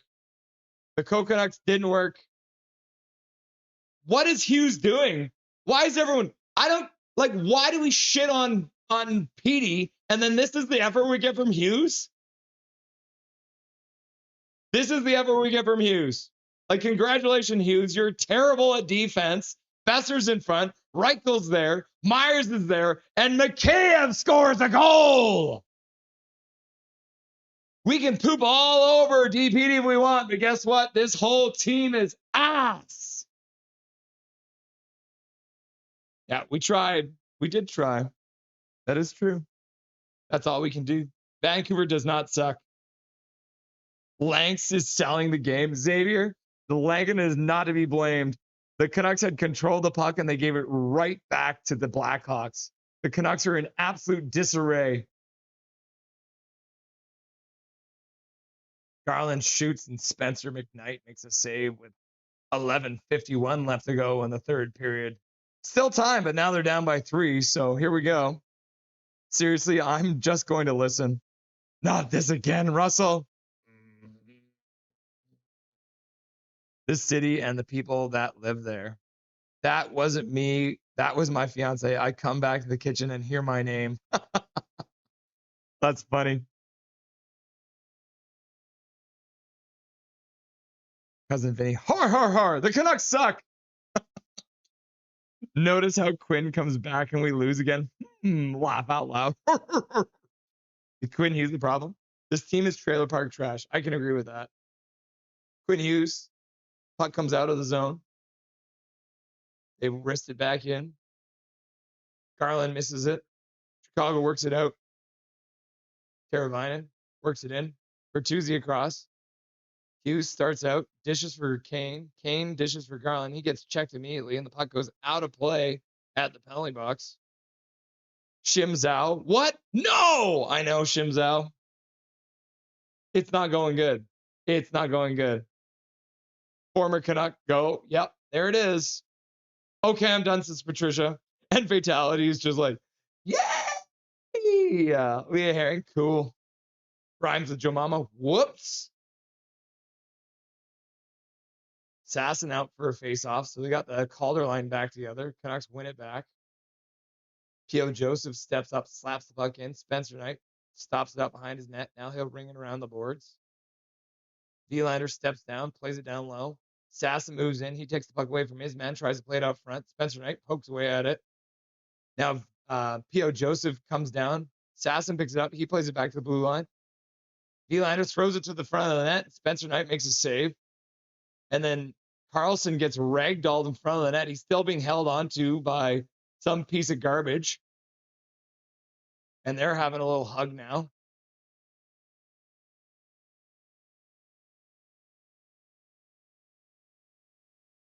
Wow. We need to start a fans protest to this pucking team. No one go to the games and send a message to shady puck face Aquilini. Man, I'd be down for that. Bottom left, Myers coming back, by the way. Yep. Bottom left, Myers for sure. Brutality blood. Oh, hey, nothing is perfect. How's it going, Brutality blood? Always good to see you, my dude. What's new? Dark Charge. Russell bleeding blues. It's okay, Russell. We feel those days. Yep. Back to the blue line. Shot by Hronek goes wide. Marcus Pettersson plays it down low. Besser plays it down for Ratu. So we got Ratu, DeBrusk, and Besser out now. The Chicago player just falls on Besser's stick. Puck squirts free. Back behind the net. Ratu plays it up the boards. Hronek plays it to the blue line. Kept in there by DeBrusk. Tries to play it back for Hronek. And then the puck squeaks out to the neutral zone because they're getting pretty with it. They got 40 shots, and I don't know if any of them were scary. Sorry, Calvin, but Carlson is so slow. Laugh out loud. Fellow bottom left Myers is here. My fantasy team is loving it, but I'm not as a Canucks fan. Laugh out loud. Yeah, he's a grinder. They are slow. Laugh out loud. Pettersson throws a hit, jars the puck free. Kane plays it up. Sherwood, Kane, and Petey out there now. No icing. Sherwood can't get to the puck. Pettersson throws a hit. Puck squirts out to the neutral zone. Vilander picks it up there. Pass across for Hughes. We've got Vilander and Hughes out there now. They've once again put the lines into a blender. Vilander enters the zone, plays it to the side. Puck gets scooped down the boards. Vilander skates onto it. He gets knocked down in the corner, gets back up. Sherwood's there too. Canucks can't dig it out. Now Reichel comes in and he chips it up, but Chicago comes up with it. They move it out. Cousin Vinny can't win in the NHL with an AHL roster. Kane bumps his man. Play out front. Oh my gosh, the Canucks cannot prevent that play from happening. I'm so scared every time there's a man streaking down our slot and we don't do anything about it. Canucks slowly move out. Pass across. Kane flips the puck deep in. Garland moves in on the forecheck. Intercepted by P.O. Joseph. Reichel behind. Passes out for Garland. Garland shoots it. Goes wide off the boards. Back to P.O. Joseph. He'll play it down behind the net. Drew O'Connor falls. Tries to give it to Garland, but he loses the puck. Now the puck gets moved to the middle of the faceoff circle. And the Chicago Blackhawks will skate out. Van is such a hoop team this year. Colin Whitehead, we need Zaka as our 2C. I swear we would look better with Zaka as our 2C. Just saying, Brutality, but I'm great. Had a huge rant on Panthers game last night, but I'm good. Fair enough. I feel that. Tyler Bertuzzi, hat trick. Tyler Bertuzzi, hat trick. He's got a hat trick in the third period. No, really slow, man. We need a whole new roster. Why would anyone go to a Canucks game these days when they could go to a cat cafe for a couple hours and be way more entertained? What's a cat cafe? Can you score, please, Canucks? This is embarrassing. No, it's even more embarrassing because now, instead of actually defending, Tyler Myers throws himself to the ice and Lankinen's down. The Canucks are in absolute disarray. We got Garland and Reichel out there and P.O. Joseph. P.O. Joseph and Myers, that seems like a good pairing to have out there. Exactly, Michael, I'd rather watch paint dry. We have grit, but absolutely zero skill. Evelyn, I think we need to be healthy for once. Please, crying. Yep.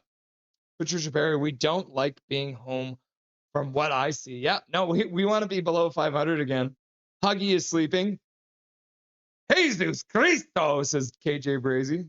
Dijon Mustard, at least we have pizza. Yeah, that is true. At least we have pizza. Wait, who has pizza? I don't have pizza. Crap, says Sensei Dean White. Hadrick Bertuzzi. I like the idea of Hughes with Vilander. Yeah, I do like that. I think that would be a good pair too. Chicago easily moves the puck out of their zone. Hronek gets walked. Now Baines tries to dig the puck out. Can't. Chicago stick handles on the boards. Now Baines pokes the puck away from his man. Hronek skates up the boards. Cuts to the middle. Loses the puck. Baines trying to dig the puck out now. Back to Hronek. Hronek chops it down the ice. Alvin should be fired for that Lankinen contract. I still don't blame Lankinen. That was a complete breakdown in front of him. The Canucks have been playing terrible defensively, and now it's bitten them in the ass. Sherwood digging the puck out. Patterson plays it up the boards. Over for Hughes. Hughes shot to the front of the net. That one deflects off Kane and wide. Chicago plays it out to the neutral zone. Hughes first one back onto it. Hughes almost gives the puck away in his own zone. Petey throws another hit. Sherwood now picks it up. He'll start skating out over the blue line to Kane. Kane throws the puck down low on accident. Pedersen couldn't get there because he wasn't expecting to go down low because Kane didn't mean to do it. Now it's a 2-on-1 for the Blackhawks breaking in. Hughes is the first one back, and Kiefer Sherwood just throws himself to the ice. And now instead of doing anything with it, Kane just throws the puck Hail Mary down the ice. Still glad my TV is off. Ah, woo, says Fatality Blackhawks. Christopher Myers, F my life. Patricia Berry, I don't think Garland was ready to come back. He isn't playing like he normally does. I said Lank lost a step, and Russ disagreed. I don't think Lankinen's the problem tonight. He had 2 backdoor passes that shouldn't have been allowed. Puck to the front of the net. P.O. Joseph tips it wide. Ratsu tries to tip it in front of the net. Besser skates onto it, loses it. DeBrusk and Besser are still together. The lines are in a blender. The lines are in a blender, but we still have Kane and the lines are in a full blender, and Besser and DeBrusk are still together. Every single other player on the whole team has a new line mate except for Besser and DeBrusk. I feel like I'm taking crazy pills.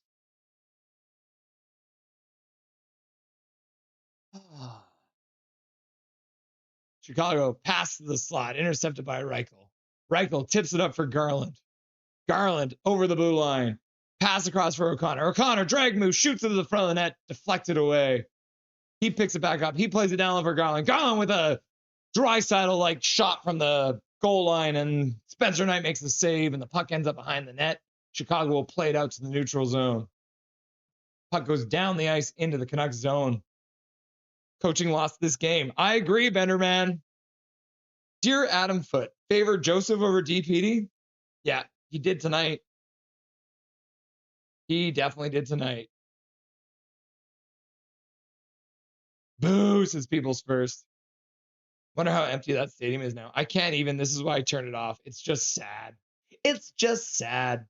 We had Chinese food today. Me and Velote Goddess, due to my mom getting it for us after my mom found out we're engaged. Engagement dinner.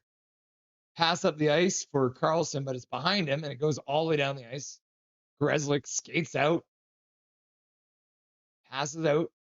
Chicago gets to the red line, and they'll dump it in. Lankinen cues it up behind his net. Brutal pass up by Tyler Myers, gives it away. Chicago skates right down.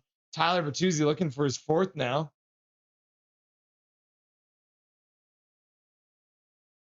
I don't count when I don't even know that my hand was my hand. So when I was a baby, that doesn't count in my opinion. Huh. Bedard with a shot and Lankinen with a glove save.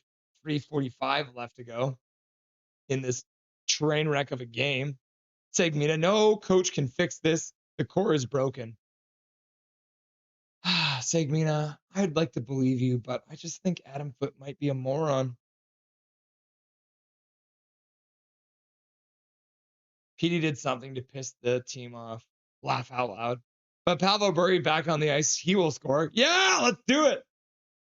I have to see the highlights because Gary Bettman is racist and doesn't want me to watch it. But every time I watch the highlights, it could have been worse than how everyone reacts. Laugh out loud. It's not Petey. This loss is a total team effort. We'll call it a total team failure.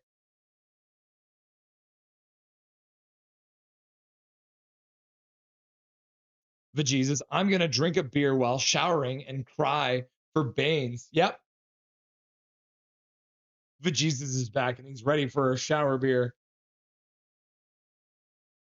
Oh my gosh. Bejesus, I need a pucking shower after this one. Yeah. Calvin, WTF you talking about?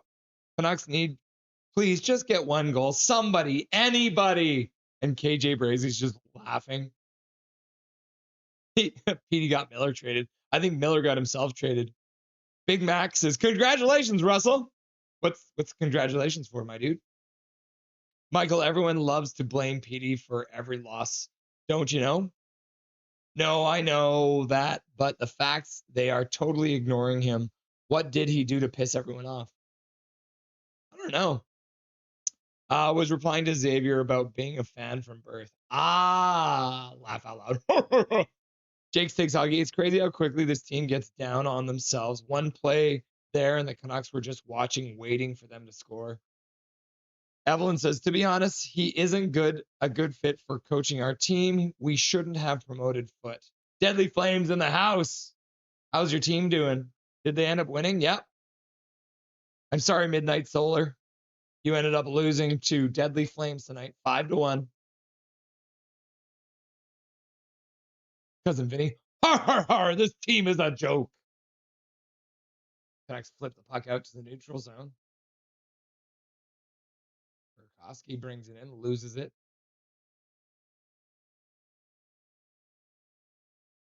Puck back to the blue line. Ratu with some speed. Now he's got a 2-on-1. Shot. Scores! Ratu blinks the goose egg for the Canucks, and they snipe it to the back of the net. And that will be Ratu's first goal of this regular season with 3:11 left to go in the third period of play, and the Canucks are on the board, 4-1. Ratu just skates onto it, gets in, looks to the middle, and just shoots it past Spencer Knight. Spencer Knight's probably going to want that one back. Carly Isaac, goal, goal, goal, goal, goal, goal, goal, goal, goal. Coach Robley, go, go, go, go. Canucks, go! And then KJ Brazy like, snipe! And then Big Mac, Zach McGann was like, go, go, go, go. People's first. Who scored? Ratu, his first of the season. People's first UConn. Go, go, go, go. And then Calvin Einachar was like, go, go, go, go, go, go, go, go, go, go, go. You guys remember the band 311? Oh. The linesman didn't like the way he dropped that one, so they'll redo it. Go back to 311. VGs, if you're reading this, I hope all of you are blessed and enjoy your night. Cheers from Prince George. We did it! We scored! And on the redo of the face-off, the Blackhawks win it. Offside, I think. Not worth challenging, though, right? Where was this the whole game? I don't know. Chicago stopped trying because, it is what it is. And then Eric Hunter shows up at the end. He was here at the beginning. He shows up at the end. He's like, here, have 5 gifted memberships. And those go flying out to Michael LeBlanc, Johnny Redbone, Dan Lockyer, Nicole Helen, and Frank Morris, all getting free gifted memberships, courtesy of our legendary donator, Mr. Eric Hunter. Thank you very much, Eric Hunter, for the donation. We appreciate you for donating to Dobby's College Education Fund. Oh, the Canucks have pulled their goalie. Oh my God, I didn't even notice. Chicago was controlling. Now Garland skates out. Holy cow. He gets it in, but not deep. Chicago rings it up the boards. Kept in there. Down low to Garland. Garland back to the blue line. Pass across for Hughes. Hughes skates down the boards. Back to the middle. Kane with a shot. And he scores! Evander Kane with a goal on the assist from Quinn Hughes. And they make it a 4-2 game with 2 minutes. Oh, sorry. A minute 59 left to go. 4-2. Oh, I'm adding one to the wrong team. Let's add it to the proper team. There it is. Quinn Hughes queued up. Pedersen blocks the empty net. He's playing goalie back there, but everyone thinks are going to say he's ass, right? And did anyone touch that in front? Quinn Hughes cues it up for Kane, and Kane blasted through. Nope, nobody touched it. That'll be Evander Kane's goal. And then Eric, you're crazy. Kane with a $20 dono coming in from Eric Hunter. You love to see it. Thank you very much, Eric Hunter, for your dono. We appreciate you greatly. 2 minutes left. Goalie's back in. The Canucks will pull a goalie as soon as they get a chance. Eric Hunter with a $20 dono. Quinn Hughes slowly out. Lankin will start moving up. Petey brings it in over the blue line. He'll dish it to the corner. Skating onto it. Tries to kick it free for DeBrusque. Kane's there as well. Petey comes up with it. Now he gets pinned to the boards. Pedersen now trying to dig it out. We got 4 Canucks down low. Sherwood gives it away to the Blackhawks, and the Blackhawks will throw it all the way down the ice. I didn't start the clock. I'm sorry, but it is icing with 1:23 left to go in the third period of play. Faceoff will come all the way down into the Chicago Blackhawks zone. They need to learn the rules. Colin Whitehead, go, go, go, go, go. Funny, I say 4-2, and we score. Laugh out loud. Goal, says Mohammed. Hot take, put Hughes on offense and Petey in the net. Yes, Spenderman. That's what I'm talking about. Michael Chow, laugh out loud. Spencer Knight is like Archer Sheloffs. The Canucks take a timeout. Thanks for the membership, says Frank Morris. Holy Hunter hype. Yeah, that's accurate. I swear to God, if they do this, laugh my ass off. And then Big Mac is just throwing in the dollar into the swear jar, I think. Big Mac's like, goal. Big Mac. Go, go, go, go, go, go, go, go, go, go, go, go. Thank you for the $1 dono, Big Mac. Canucks have taken a timeout. Big Mac says, I ain't hear no fucking bell. And that's where the swear jar came from. We got a second goal. Yes, we did, Mohammed. Come on, y'all. Still panic. I love it when chat goes insane. Laugh out loud. And Coach Rob Willie's giving some hype out for Eric. And so does Eric hype. And then Hachigo said, are we pulling at Dallas again? Wouldn't that be great? Wouldn't that be fancy? All right. Face off in Chicago zone. Pedersen taking it. Pedersen wins it to the side. DeBrusque plays it back to the blue line for Hughes. Hughes plays it across for Kane. Kane fans on the shot. Hughes comes across to help. He has to retreat to the neutral zone. He's being harassed by Bedard. Now Hughes passes up for Petey. Petey brings the puck in. Oh, he actually shoots it on the goalie. And then Spencer Knight flips the puck down the ice to Connor Bedard. And Connor Bedard on the breakaway on the empty net. And he'll score. Connor Bedard. Dagger in the heart. Can they challenge it? They already took their timeout, so. No, it's not offside. They won't challenge it. 59 seconds left to go in this game, and the Chicago Blackhawks on a Connor Bedard goal have taken a 5-2 lead. So we got 1 minute left. We can still pull a Dallas. Because now, yeah, Knight does get the assist. Jake takes hockey. You're right. And Rod's like, go Canucks! There's no way the Canucks make an insane timeout. Puck off, says Milosh. Goal, says Coach Rob Willie. Plays back underway. The Canucks throw it all the way down the ice. Spencer Knight stops it up there.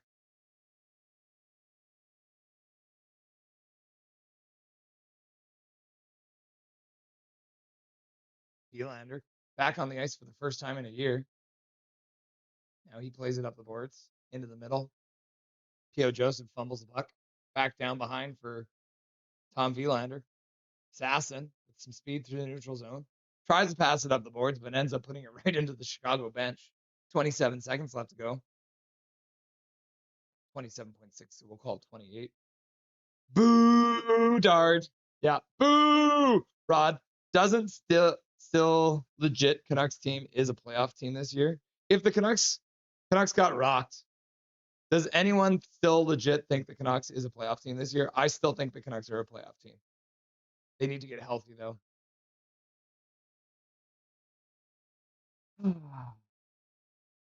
Puck across. P.O. Joseph loses it in the neutral zone.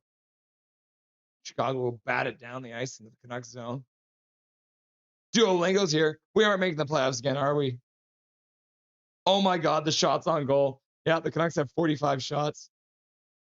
Puck across, and that'll do it. That's the end of the game. Canucks fall 5-2 in dramatic fashion to the Chicago Blackhawks.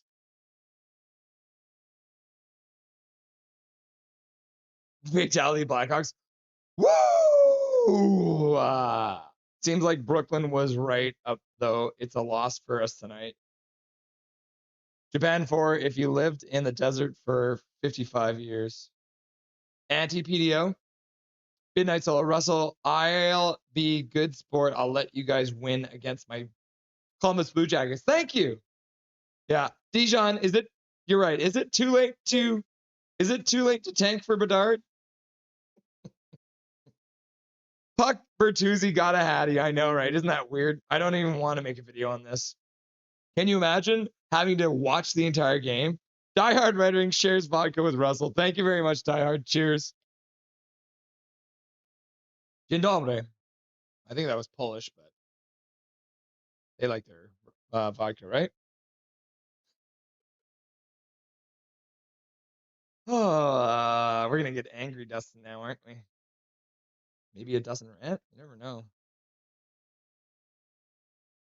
Yeah, we're getting unimpressed Dustin tonight. Oh, what the hell is this? Back to the bar. What happened? Oh my God, Dustin. I don't know what's happening. I broke the whole thing. All right. Okay. Yeah. It's happening all the time now. This whole system is collapsing in on itself because we're doing too many things at once, I think. Computer cannot keep up with my shenanigans. Which wouldn't be the first time, but I haven't seen this kind of breakdown in computers since like 1995, so it's hard to say. All right, looks like everything's back up and running. Here we go. Dustin Boydell, what's up, my dude? Oh man, they want Angry Dusty, but I just. Okay, Dustin. They put every single line in the blender. Literally every single person, every defensive pair got changed. Every single player playing on a different line, except for the Abby line stayed together and DeBrusk and Besser. How does that make you feel? At this point, I just think they've got like pictures of foot or something against. Like, I don't understand it. I don't understand why our penalty kill is so bad. I get that Bluger and Forbert are out, but I thought Kevin Dean was supposed to be this wizard coach on the PK, and so you would think that anyone could fill in that role. Holy crap. Quinn Hughes, I don't know where he was going on the first Bertuzzi goal. Just out for a skate. Absolutely no clue to turn and check the back door. Tyler Myers gets a phantom interference call. I mean, yes, he skated in front of him, but it's not like he initiated contact. The other player skated into him. So again, there's more momentum going the other way, but Lankinen has been flopping around like a fish lately. A lot of time spent on his stomach. Very easy for guys to just shoot it over him because he's overcommitting on the first shot. I don't know, man. And And then Ratu, where's that shot been hiding? Like, shoot the puck more, man. If that's like, good Lord, shoot that, do that more. Like, why are you not doing that? And of course, Evander Kane gets one late with the goalie pulled, so it looks like he's doing stuff, but it's like, come on, like 45 shots on net, but how many of them looked like they were going to hit the back of the net? That's the thing. It's like, you can't, like, at this point now in the season, like, I get we're trying to be a little bit patient with Foot, but like, come on. The rookie learning on the fly is starting to show.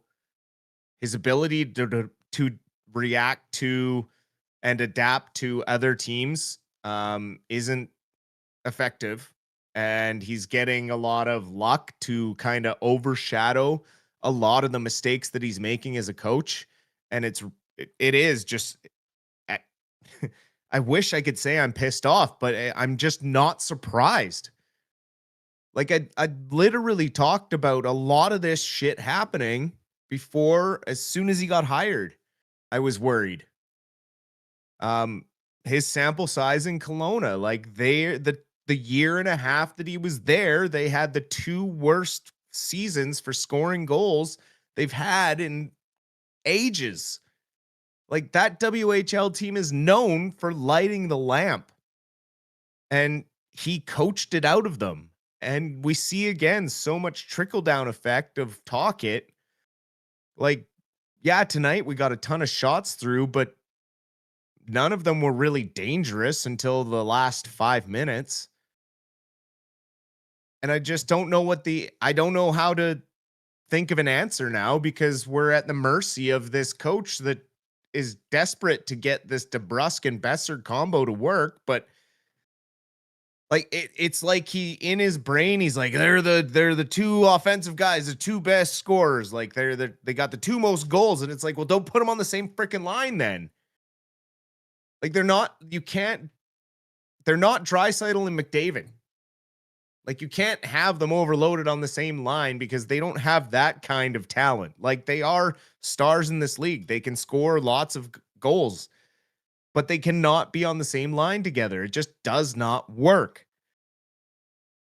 And I have no idea what's goaltender interference in this league anymore. Like, he gets pushed over onto Spencer Knight and, trying to keep his balance. Apparently that's goaltender interference. And the no trade clause to Kevin Lankinen is looking real bad right now. Because we're stuck with him for another 4 years. I think I'm the only one here tonight. I'm not blaming Lankinen for that at all. The 2 backdoor goals to Bertuzzi was a complete defensive breakdown. And then you talk about him being on his stomach. Guess who was on his stomach too? Tyler Myers, who should have been on his feet, checking the guy, not going like this, right? Why is he going L1 and R1 together in front of his net? That's what I do when I suck and shell, and Tyler Myers is doing it. Because again, it comes down to deployment. Why the fuck is Tyler Myers playing top line minutes? It's proven over the last 4 years that when he plays limited minutes, you get the best Tyler Myers. And Foot's supposed to be his coach from last season. He's the one who started limiting Tyler Myers' minutes. I would much rather see Vilander up there. But like you literally have the stats to prove that Hronik and Quinn Hughes together are one of the best shutdown defensive pairings in this league, because they control the puck 90% of the time. So why split them up? Right now, when you're in this much pain, why split them up? I get splitting them up when you have an embarrassment of riches, when everyone's healthy. It works because you can put certain guys in certain places. But Myers on the top line with Hughes is just not a good look. Yeah, he had 2 good games, which is what Myers kind of does when he's playing higher minutes. He'll play 1 or 2 good games, and then it catches up to him. Because he's the oldest guy on this team. He's in full chaos giraffe mode this season. Like, he is 100% back to chaos giraffe, and we haven't seen this Tyler Myers, I would say, for a good year and a half, maybe even 2 years. And like you said, Adam Foote was his coach before, So there is no excuse for Adam to be like, oh, I don't understand why Tyler Myers is playing like this. It's because you have him on the top pair and he's an old mother guy, right? Like, seriously, why is he not playing bottom line minutes with one of the young guys, which was the plan, but now the plan has changed because when we started the year, Foot literally said, we are going to be monitoring Tyler Myers' minutes, and they have not. They're like, they're going to monitor it by jamming them up. The second they took DPD out of tonight's lineup, it should have been Hughes, Hronik, MPD, Vilander, P.O. Joseph, and Myers. Those should have been your D pairings. It's not that hard. It's not rocket science. Vilander's been perfectly capable of playing number 4 minutes, and then he's out there with a veteran like MP29 who's going to insulate him and protect him defensively. Well, I would say too, because I mean, I'm giving Myers a hard time, and I did recently declare that Myers is my favorite current Canuck, which I might be the problem. That might be my fault, so I apologize. But let's quickly run through the defense because Hronik and Hughes. Hold on, I just want to clarify something first. Before we run through that, just let me clarify. I'm not saying this game was Langenen's fault. Like, I do agree that the defense was terrible. What I was trying to say by his contract looks terrible with the no trade clause is that any freaking backup in the league could have been put in this game and lost it with the defense that they got. So that type of money spent on a backup goalie, if that's the kind of game you're going to play in front of him, who cares who it is? That contract looks horrible. And they're anchored with it until, like, what is it, 4 more years? 5 more years? 4 more after this one. Aaron Cassidy, friend of the show, friend of the Dustin, friend of the Rusty. We set a franchise record tonight for most shots on goal through 2 periods without a goal. Woo! Hronik. Wow. He looks like he was before, because you remember Hronik. It always seemed like he was scared to go in the corner after he took a couple injuries in the corner. He looks like that again. Quinn Hughes looks like he has no idea how to defend. And we've been pooping on Tyler Myers too. But MP3 or Marcus Pettersson, whatever the heck you want to call him, he hasn't looked that solid defensively either, because he was absolutely, it had his lunch handed to him by Tyler Bertuzzi twice tonight. Yeah, none of the defenses look comfortable. And but you know what? I don't know, how long is the leash for Adam Foote, right? Like, here's the silver. Look around the league and I mean, oh man. There's Joseph a couple of examples. Pardon? P.O. Joseph got his first point as a Canuck on the Ratu goal. Well, I mean, great. Good for him. Tom and Connor Bedard got his assist. first goal against the Vancouver Canucks, and it was empty netter. Like, so what? Here's the other question. Yeah, go ahead. Quinn Hughes sets up Vander King with a beautiful one-timer. Why in God's green earth are we not seeing him set up Petey with that kind of a pass? Because he's focused too heavily on one side of the ice. And when he got forced in the corner, if you look at the way he has to turn, whoop, he was looking right at Kane. Right? So if you just rotate him back to his normal spot on the blue line, oh, look, he's always looking at Besser. That's why. I mean, it's just the way he was positioned. It's not like, it's really like, I don't know what's wrong with Quinn Hughes, but he regressed like horribly. We've been waiting for him to have his sophomore slump. Well, he's having it this year. And I don't know if it's the pressure of like a contract negotiation coming up, or like what, like the pressure of maybe the Olympics he's thinking about. I have no idea, but man, there was a clip today with Drance and his co-host, and they do a crossover with Dollywall and Taylor.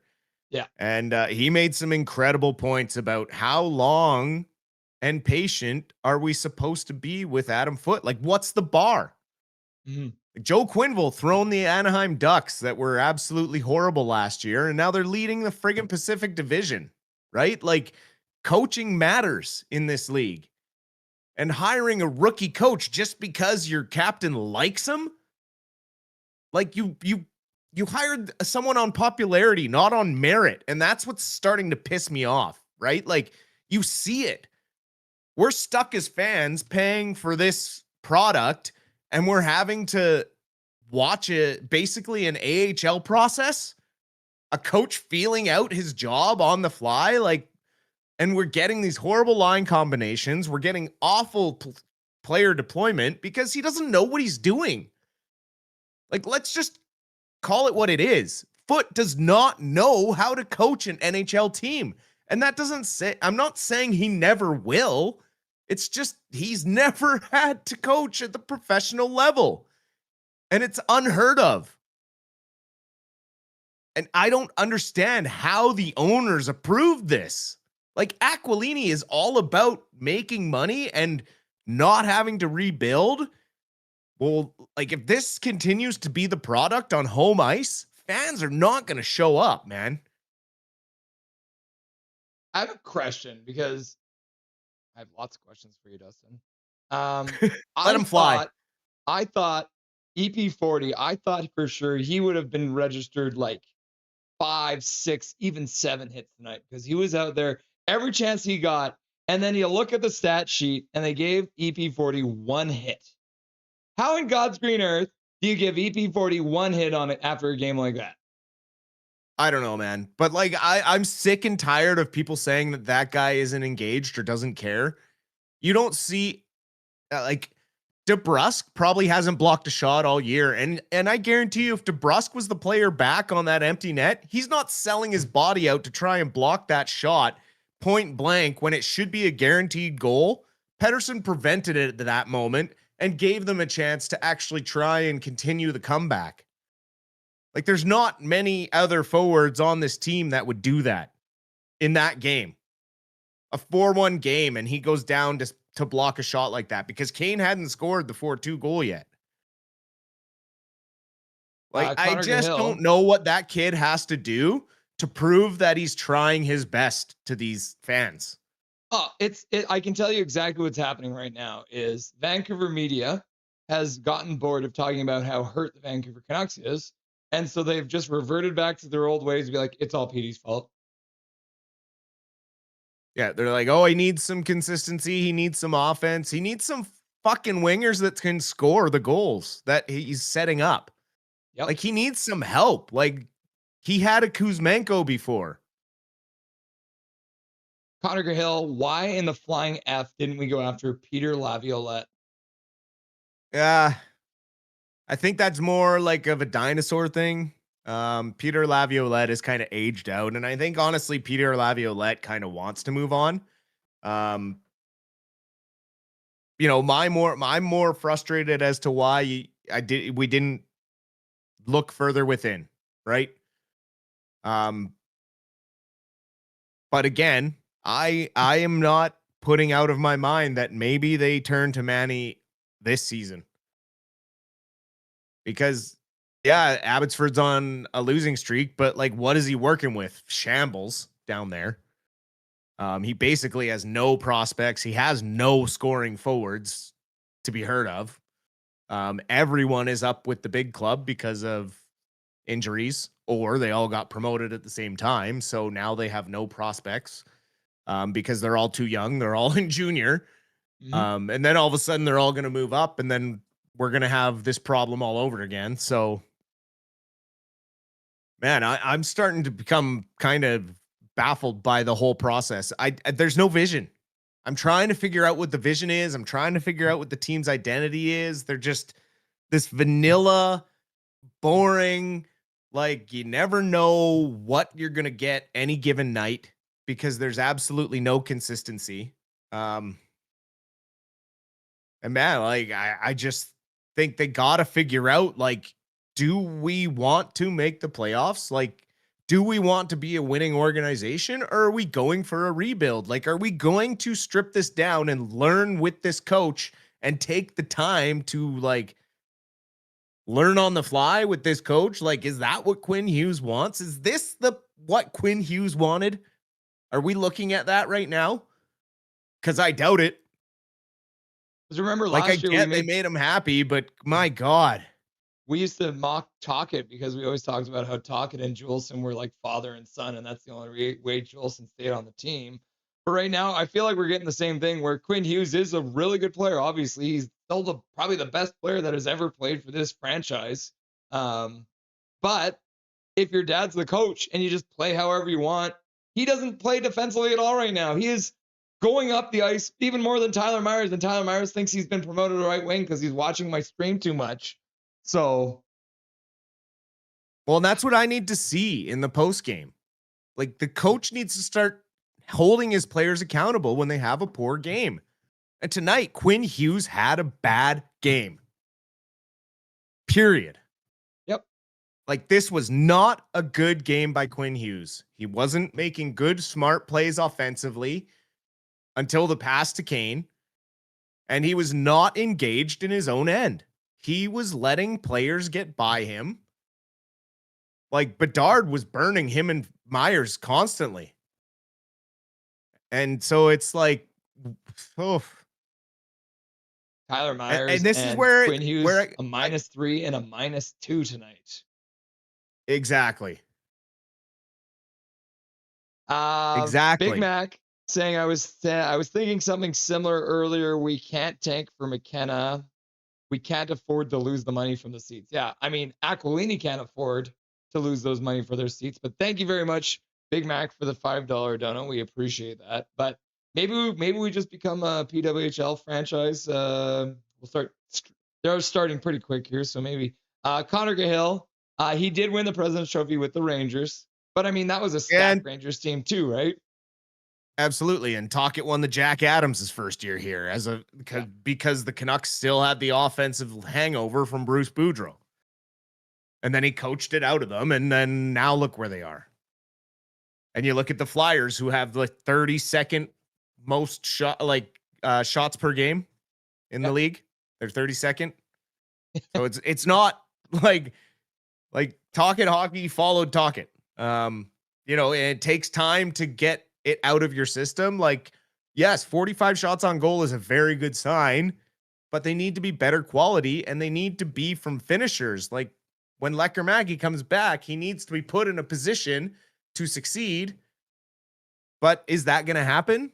No, because we have these veterans that we're trying to make happy in the top 6 that aren't talented enough to be in the top 6, but we've made promises that we shouldn't have. And it's just makes me sad. Evander Just makes me Kane sad. with 24 seconds more ice time than EP40 tonight. Yep. Connor Garland in his first game back has the #1 minutes for forwards. Does that seem like a deployment for a guy who is literally in his first game back? I don't think it's a smart deployment. Again, I honestly don't know, right? And with the whole identity thing, I just talk about it time and time again. I hated losing Zadorov.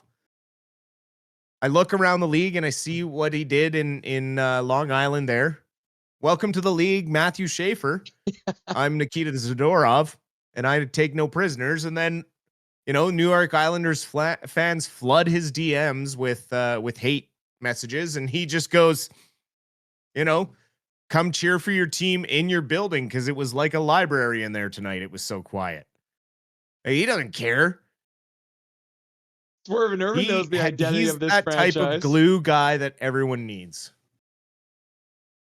I would say before we move on to Swervin's message that Zadorov has the most giveaways in the defensive zone out of any defenseman in the league right now. So just keep that in mind. Whatever. I saw that stat the other day. Swerve and Irvin says the franchise identity is always, as it always been, a cash cow for the ownership. $6.99 dono. Thank you, Swervin. Yes, it has. I was worried at first about Quinn Hughes playing for the United States because he might be the X factor that would allow them to beat Canada. But now I'm like, no, give him 30 minutes a night. Yeah, I don't know, man. I'm curious to see the post-game press conferences tonight, because if Quinn Hughes truly is a captain, he should be saying also that I played like crap. I have to be better. Yeah, I agree with that. Any prediction on the 3 stars of the night? Oh, pretty tough one tonight. Let's go Tyler Bertuzzi, Spencer Knight, and probably Connor Bedard for getting his first against the Canucks because it's Shorty and he likes to give nostalgic crap out like that. Nah, Shorty gave it to. He gave it to Kane. Come on, Shorty, you bum. First three stars caller in the league, I think. No, he's great. Yeah, I know. I mean, I guess, yeah. I mean, it was one of Kane's better games. But oof. I did want to get your reaction to the. Oh, Connor, I already talked about the Chaos Giraffe. He needs to be put back onto the third pairing. He is getting way too many minutes, and this is where he succeeds most when you limit his minutes, and they are not doing that right now. So comment on the first Tyler Bertuzzi goal. Office, but a clear redirect, at least slight motion from the foot. Now NHL players understand that they can put their skate in a particular position and have it as a deflection in, right? So what's your thoughts? Did they get the call right on the challenge, or the lack of the challenge, I should say? Yeah, I mean, I'm surprised more players haven't figured out that, right? Like, we used to do that in roller hockey because it's been a rule for a long time. Like, the kicking motion thing has been a rule for, like, you can deflect it in. It's just players suck at doing that or weren't aware enough to do it. And a lot of time it's when you're kind of stopping or the puck has bounced back off a rebound and you're just kicking at it, almost trying to kick it to your stick. You end up kicking it in the net. But like, just positioning yourself with your blade down, it actually gives your defenseman extra targets to shoot at. Mm-hmm. So if you have your blade down and you have your two skates angled towards the net so that if it hits you and it goes in, you're that much more of a target for a deflection or a dirty goal. But this league, you need to be trying everything in your power to get goals because they're hard to come by. And if you can help out your defenseman by doing that, then it makes it harder for the defender to tie you up. It's going to open up more clear shots for people. So, man, it's just, again, coaching stuff, right? Like stuff you would expect an NHL coach to know, but the more we watch, the more it's like, oh my God, what did they do? What was your vote in the poll question? Does Reichel score his first goal? I said probably not, or whatever the no was. There was a maybe and a no, but 45% said yes, 28% said nope, 22% said maybe, and 5% said hat trick. None of those happened except for the no.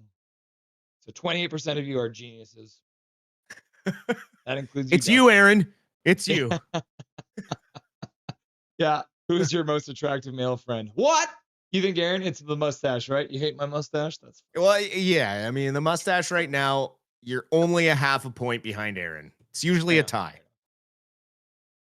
German Canucks wants to thank you for your rant that make me watch Canucks lose at almost 7 a.m. here in Germany. Laugh out loud. Let me tell you, German, if we get another performance like that, the rant might be even bigger. Oh man, I got my rant about Besser and DeBrusque still being together out when I saw that was the only two people that stayed together. So I was bouncing. I saw it. I was actually chuckling. It was great.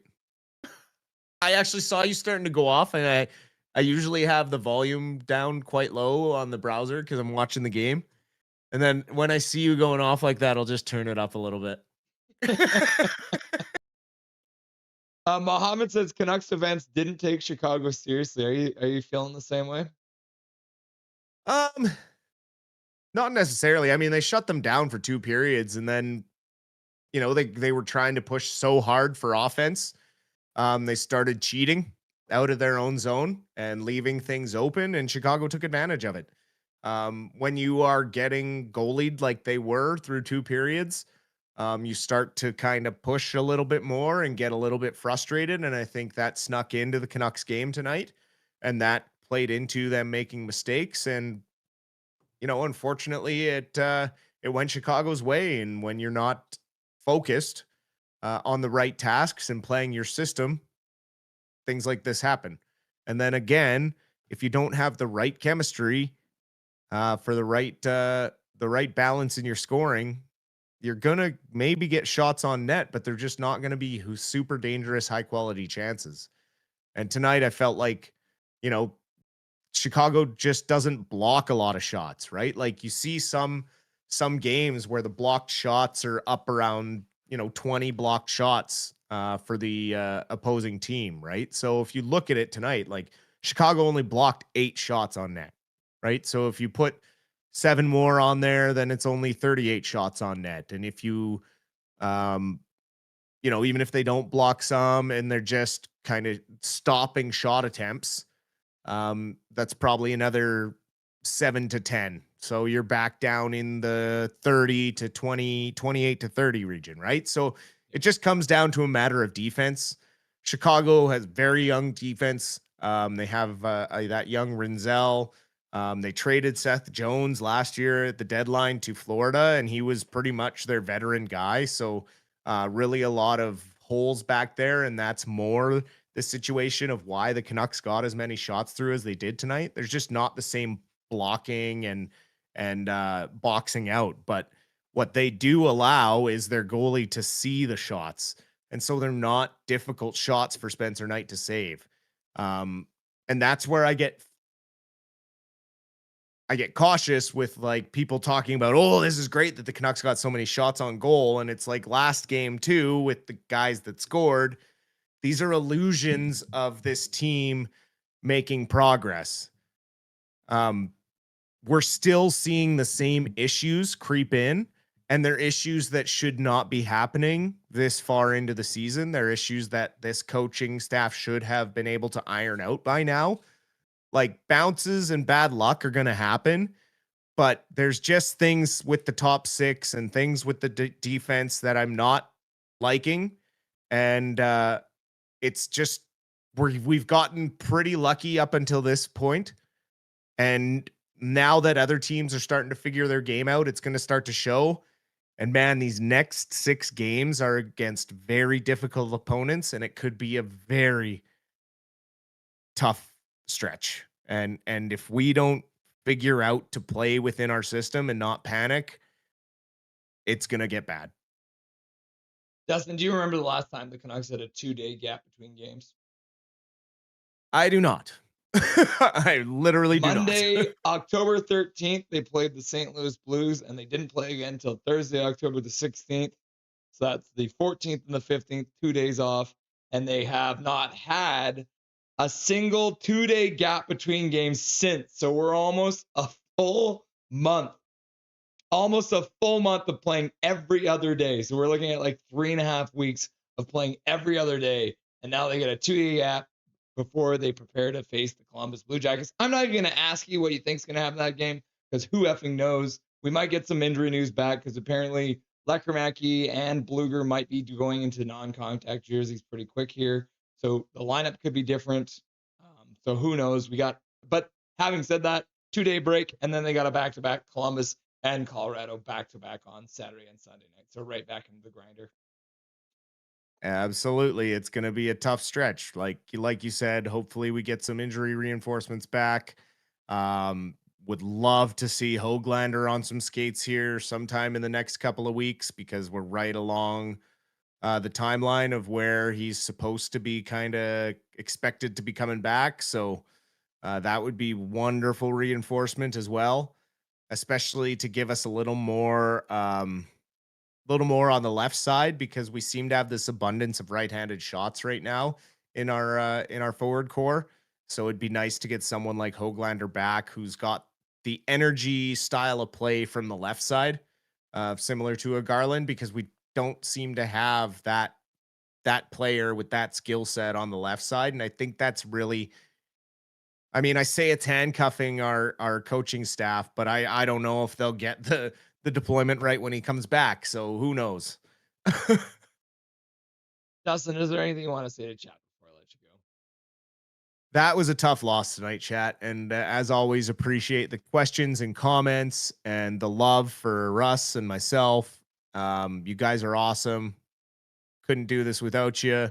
And hope to see you next game as always. And have a wonderful rest of your week. And we will see you on the weekend. Dustin, I appreciate you. Get rested up, and we'll see you again on Saturday, buddy. Sounds good. Take care. Dustin Boydell, the Silver Fox, stopping by. You'll love to see it. What a gem. What a gem. Oh, the Vancouver Canucks lose to the Chicago Bedards 5-2. Todd Bertuzzi's nephew scores a hat trick. P.O. Joseph gets his first point as a Vancouver Canuck. Tom Vielander picks up his second point as a Vancouver Canuck. Hey, Reaper's Devil. Interest now. Do you want Quinn Hughes? What will you give us for Quinn Hughes right now? We're kind of selling low, but it is what it is, Reaper's Devil. Nice to see you. Briz Chiz. What a fart show, man. Yep. Briz Chiz. That's a really accurate way of putting it. Soft and gassy. Tor, I am a Habs fan now. Tor's done shitting, and he's now a Habs fan. Segmina, I bet Demerit would give up couple and have zero clearing in his crease. EP pass it to Bullis 40. Japan 4, yeah, Swerve, that's why we shouldn't go to games, send a message to Aquilini. Been saying that for years and years. PD was 63% on the faceoff dot, says Ryan Mellis. That's crazy. The blue line is supposed to be our strong suit, right, KJ Brazy? It's supposed to be our strong suit. And it's so bad. Tyler Myers is a chaos giraffe all of a sudden again. My goodness, Tyler Myers. What are you doing to me? I pick you as my favorite player, and then you immediately revert back to full chaos giraffe, eh? That's how you're going to play it? But TGE Arena is always full. Oh, the arena. Yeah. Yep. 100%. Even if it's not full, the tickets have been bought. Bing Tang Warrior. Kane winning fans. Yep. People are starting to love him, Bing Tang. Nice to see him, my dude. Briz Chiz, but doesn't make it to Boxing Day. Interesting. That would be an interesting one. The 5th head coach in 5 years.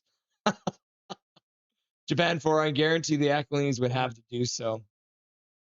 People's First, do you think we need to play better? And do you think Vancouver Canucks need to make a trade? And do you think Vancouver Canucks need a new coach? We do need to play better.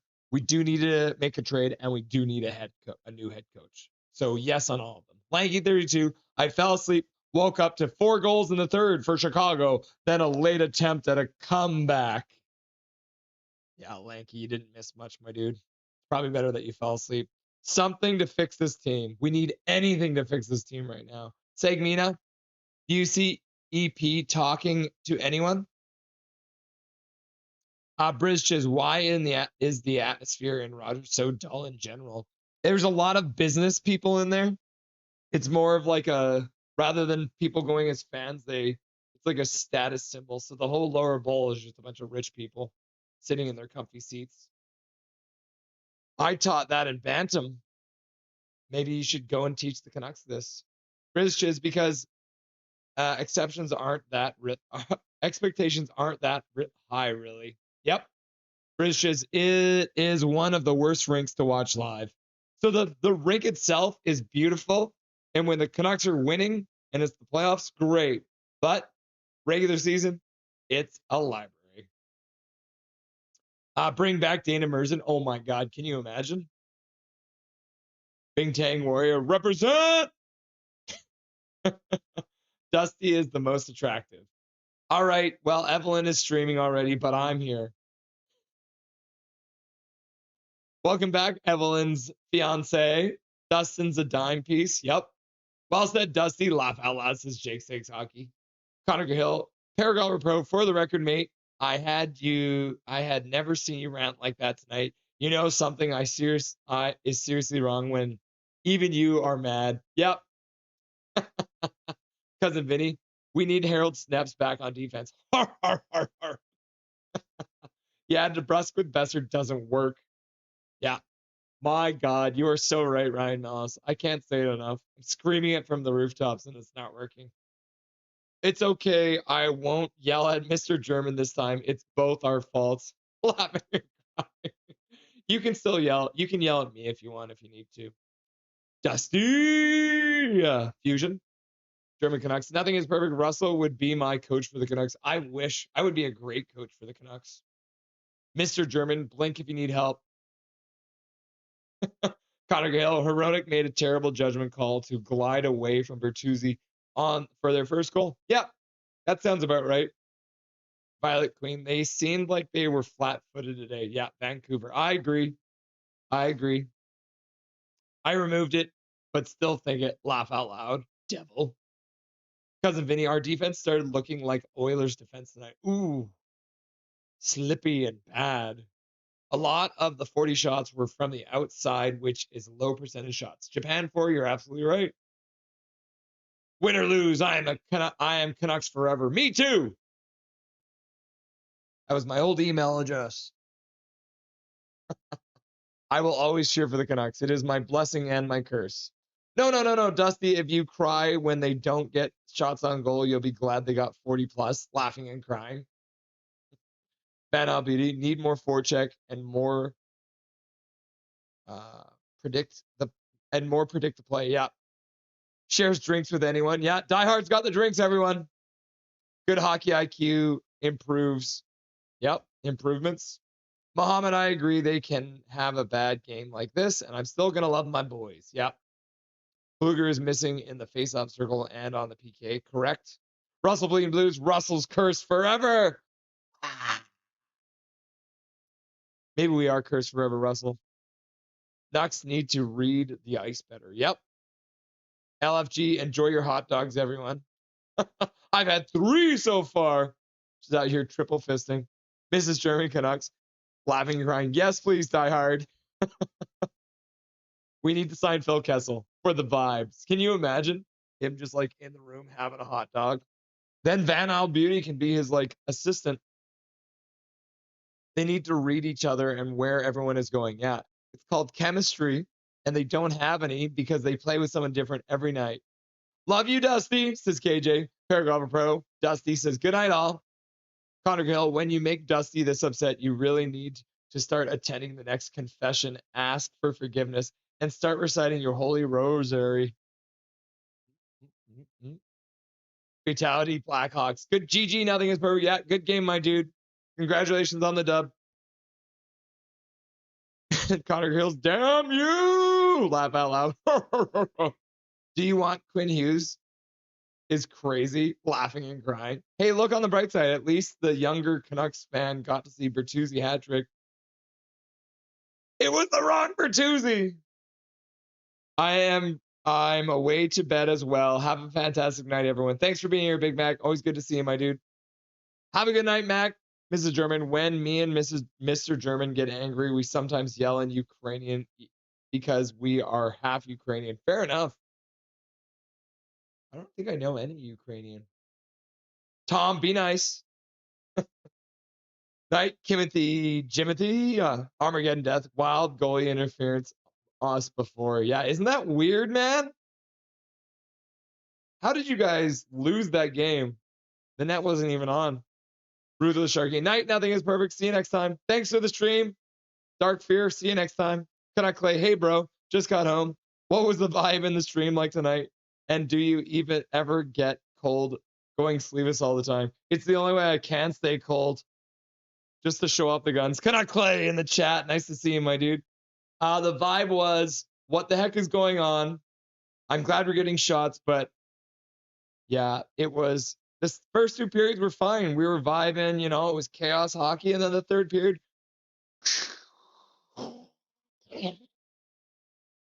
crash and burn. Canuck Clay. Nice to see you, my dude. Maybe I'll keep watching in case the score changes. Boop. Nah, that's a lie. It's not 5-3 now. Mohammed, thank you, Russell, and everyone. Much appreciated for the streaming. You're very welcome, Mohammed. See you next time, my dude. Dark Charge, Dark Fear. Your team looks good, brother. Yeah, Anaheim's looking real good. So are the Penguins, though. You guys both got good teams right now. Couple of bird teams having at her. KJ Brazy, most of the team has the NTC Irvin, the no movement clause. What are we supposed to do? Yep. Clay, everyone was panicking. Laugh out loud. I thought it was okay. We could have done better, but that's hockey. Laugh out loud. And then Wild as Life is like, Armageddon Death. I questioned it. Yeah, even you questioned it, right? No transfer clause, no trade clause holds up trades, not blocking them completely. Have a good one, Undead Avs. See you next time, my dude. We'll see you on Sunday for Scherzies. Wow, Russ, easy there. We didn't get our tickets to the gun show. Russell, what time are we live on stream on Saturday? Well, the game starts at 7 o'clock, so we'll be live about 6:30. 6:30 on Saturday and 6:30 on Sunday. And I should mention to everyone, I did sit down with one Eddie Lack today. So we will have the first half of the interview will air during the Blue Jackets game. And then the second half of the Eddie Lack interview will be airing during the Colorado game. So just so you know, Eddie Lack, I sat down and chatted with him today. It was great. Very cool guy. Very nice. Feeling for the Cousins. Yeah, Joyful Saber. I appreciate your sympathy. And Reaper's Devil's like, I don't know. I'll let you know. Nothing is perfect. Okay, let me know what we can get from you. Obviously, Canucks lost because I couldn't make the stream today. Yeah, Gary, where were you, bro? You should have at least been in the shower. If a son tells his dad, my bike is broken, the dad fixes the bike. He doesn't hand the bike to his son and say, you try pedaling this bike harder. Maybe that'll work. Are you saying that Adam Foote has a broken bike? Au revoir. Nothing is perfect. Nice to see you, Universal Labs. Take it easy, my dude. Deadly Flames. By the way, I'm sorry, Midnight Solar. That's very nice of you, Deadly Flames. Win or loss, I am Canucks fan forever at geocities.com. How did you know that was my email address? Midnight Solar, Deadly Flames.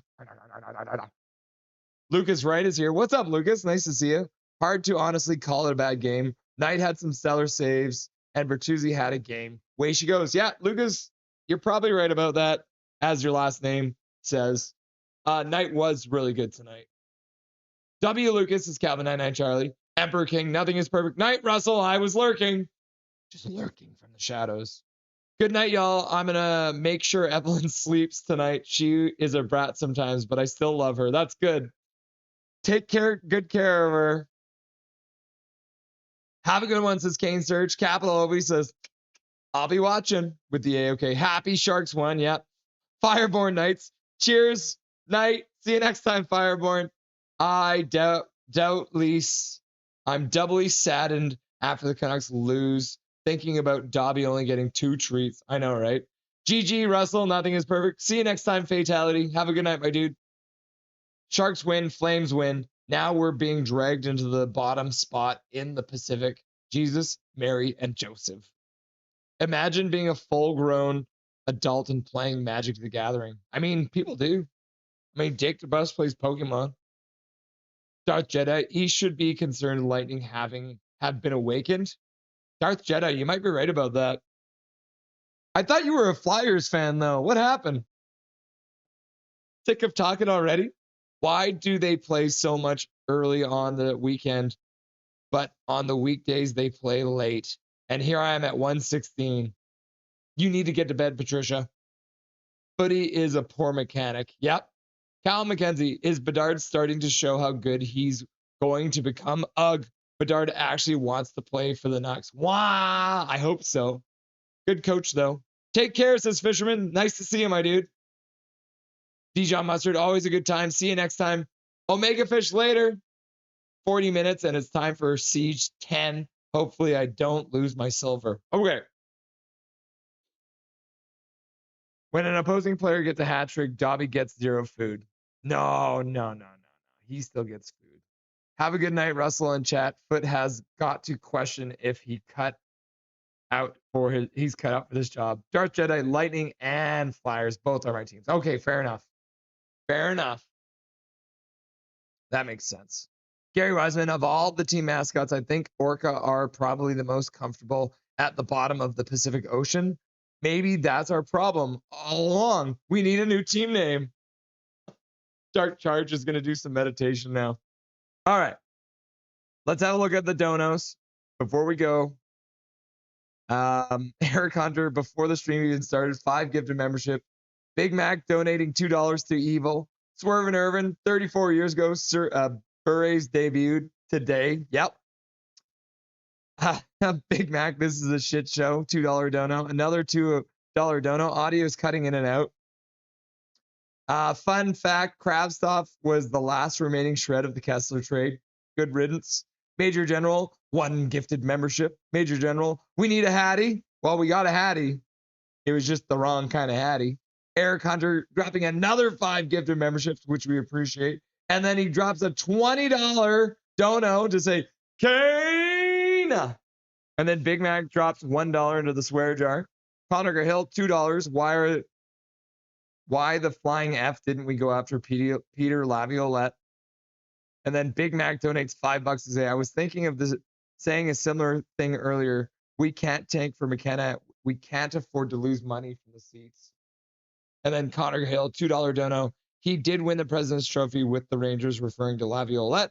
And then Swerve and Irvin, the franchise identity is always the same. It has been a cash cow for ownership and a place to have write-offs because they are using Canucks Place as a place to write money off.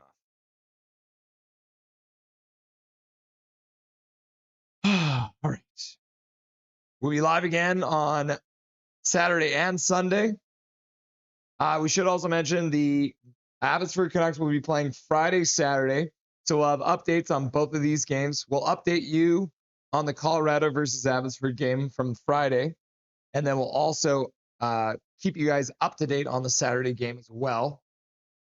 And as I mentioned, we will be having my interview with Eddie Lack playing in the second intermission of the Blue Jackets game and then the second half during the Colorado game. Cool? Cool. Back to the bar. Thank you very much, everyone, for being here. We're going to call it a night there. And Sherwood Shoulder just shows up and drops $10 in the chat. Sherwood Shoulder, thank you very much for the $10 dono. I wish Sherwood Shoulder would have taken Bertuzzi out. So thank you, Sherwood Shoulder. We appreciate you for the donation to Dobby's College Education Fund. I shall wait for your team, says Undead Abs. Yeah, we play both your AHL affiliate, the Eagles, and your Avalanche. And you got Tristan Nielsen too, so I'm jealous. Gary Wiseman, the CRA is going to look into Eric because of all these donos. Oh, Sherwood Shoulder with the last dono of the night. We appreciate you very much, my dude. Thank you very much. Thanks for being here. All right, guys. Just like that, we've reached the end of the stream. So thank you very much, everyone, for being here. Thank you to Dustin for being here for the first intermission of the postgame. And thank you to Mark from Game Over Vancouver for stopping by during the second intermission.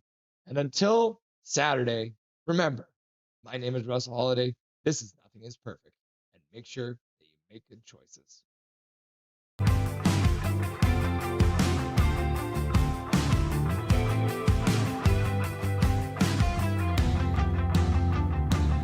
Thank you for having me. Thank you to everyone who requested to hear my beautiful voice too. I appreciate that.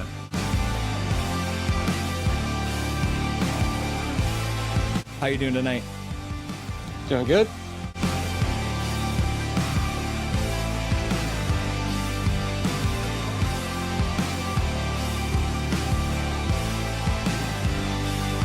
Thank you very much for taking the time out of your very first hockey game to join the stream. Everyone was very excited to see you, and enjoy the rest of the game in the third period. Yeah, thank you so much. Bye-bye, guys.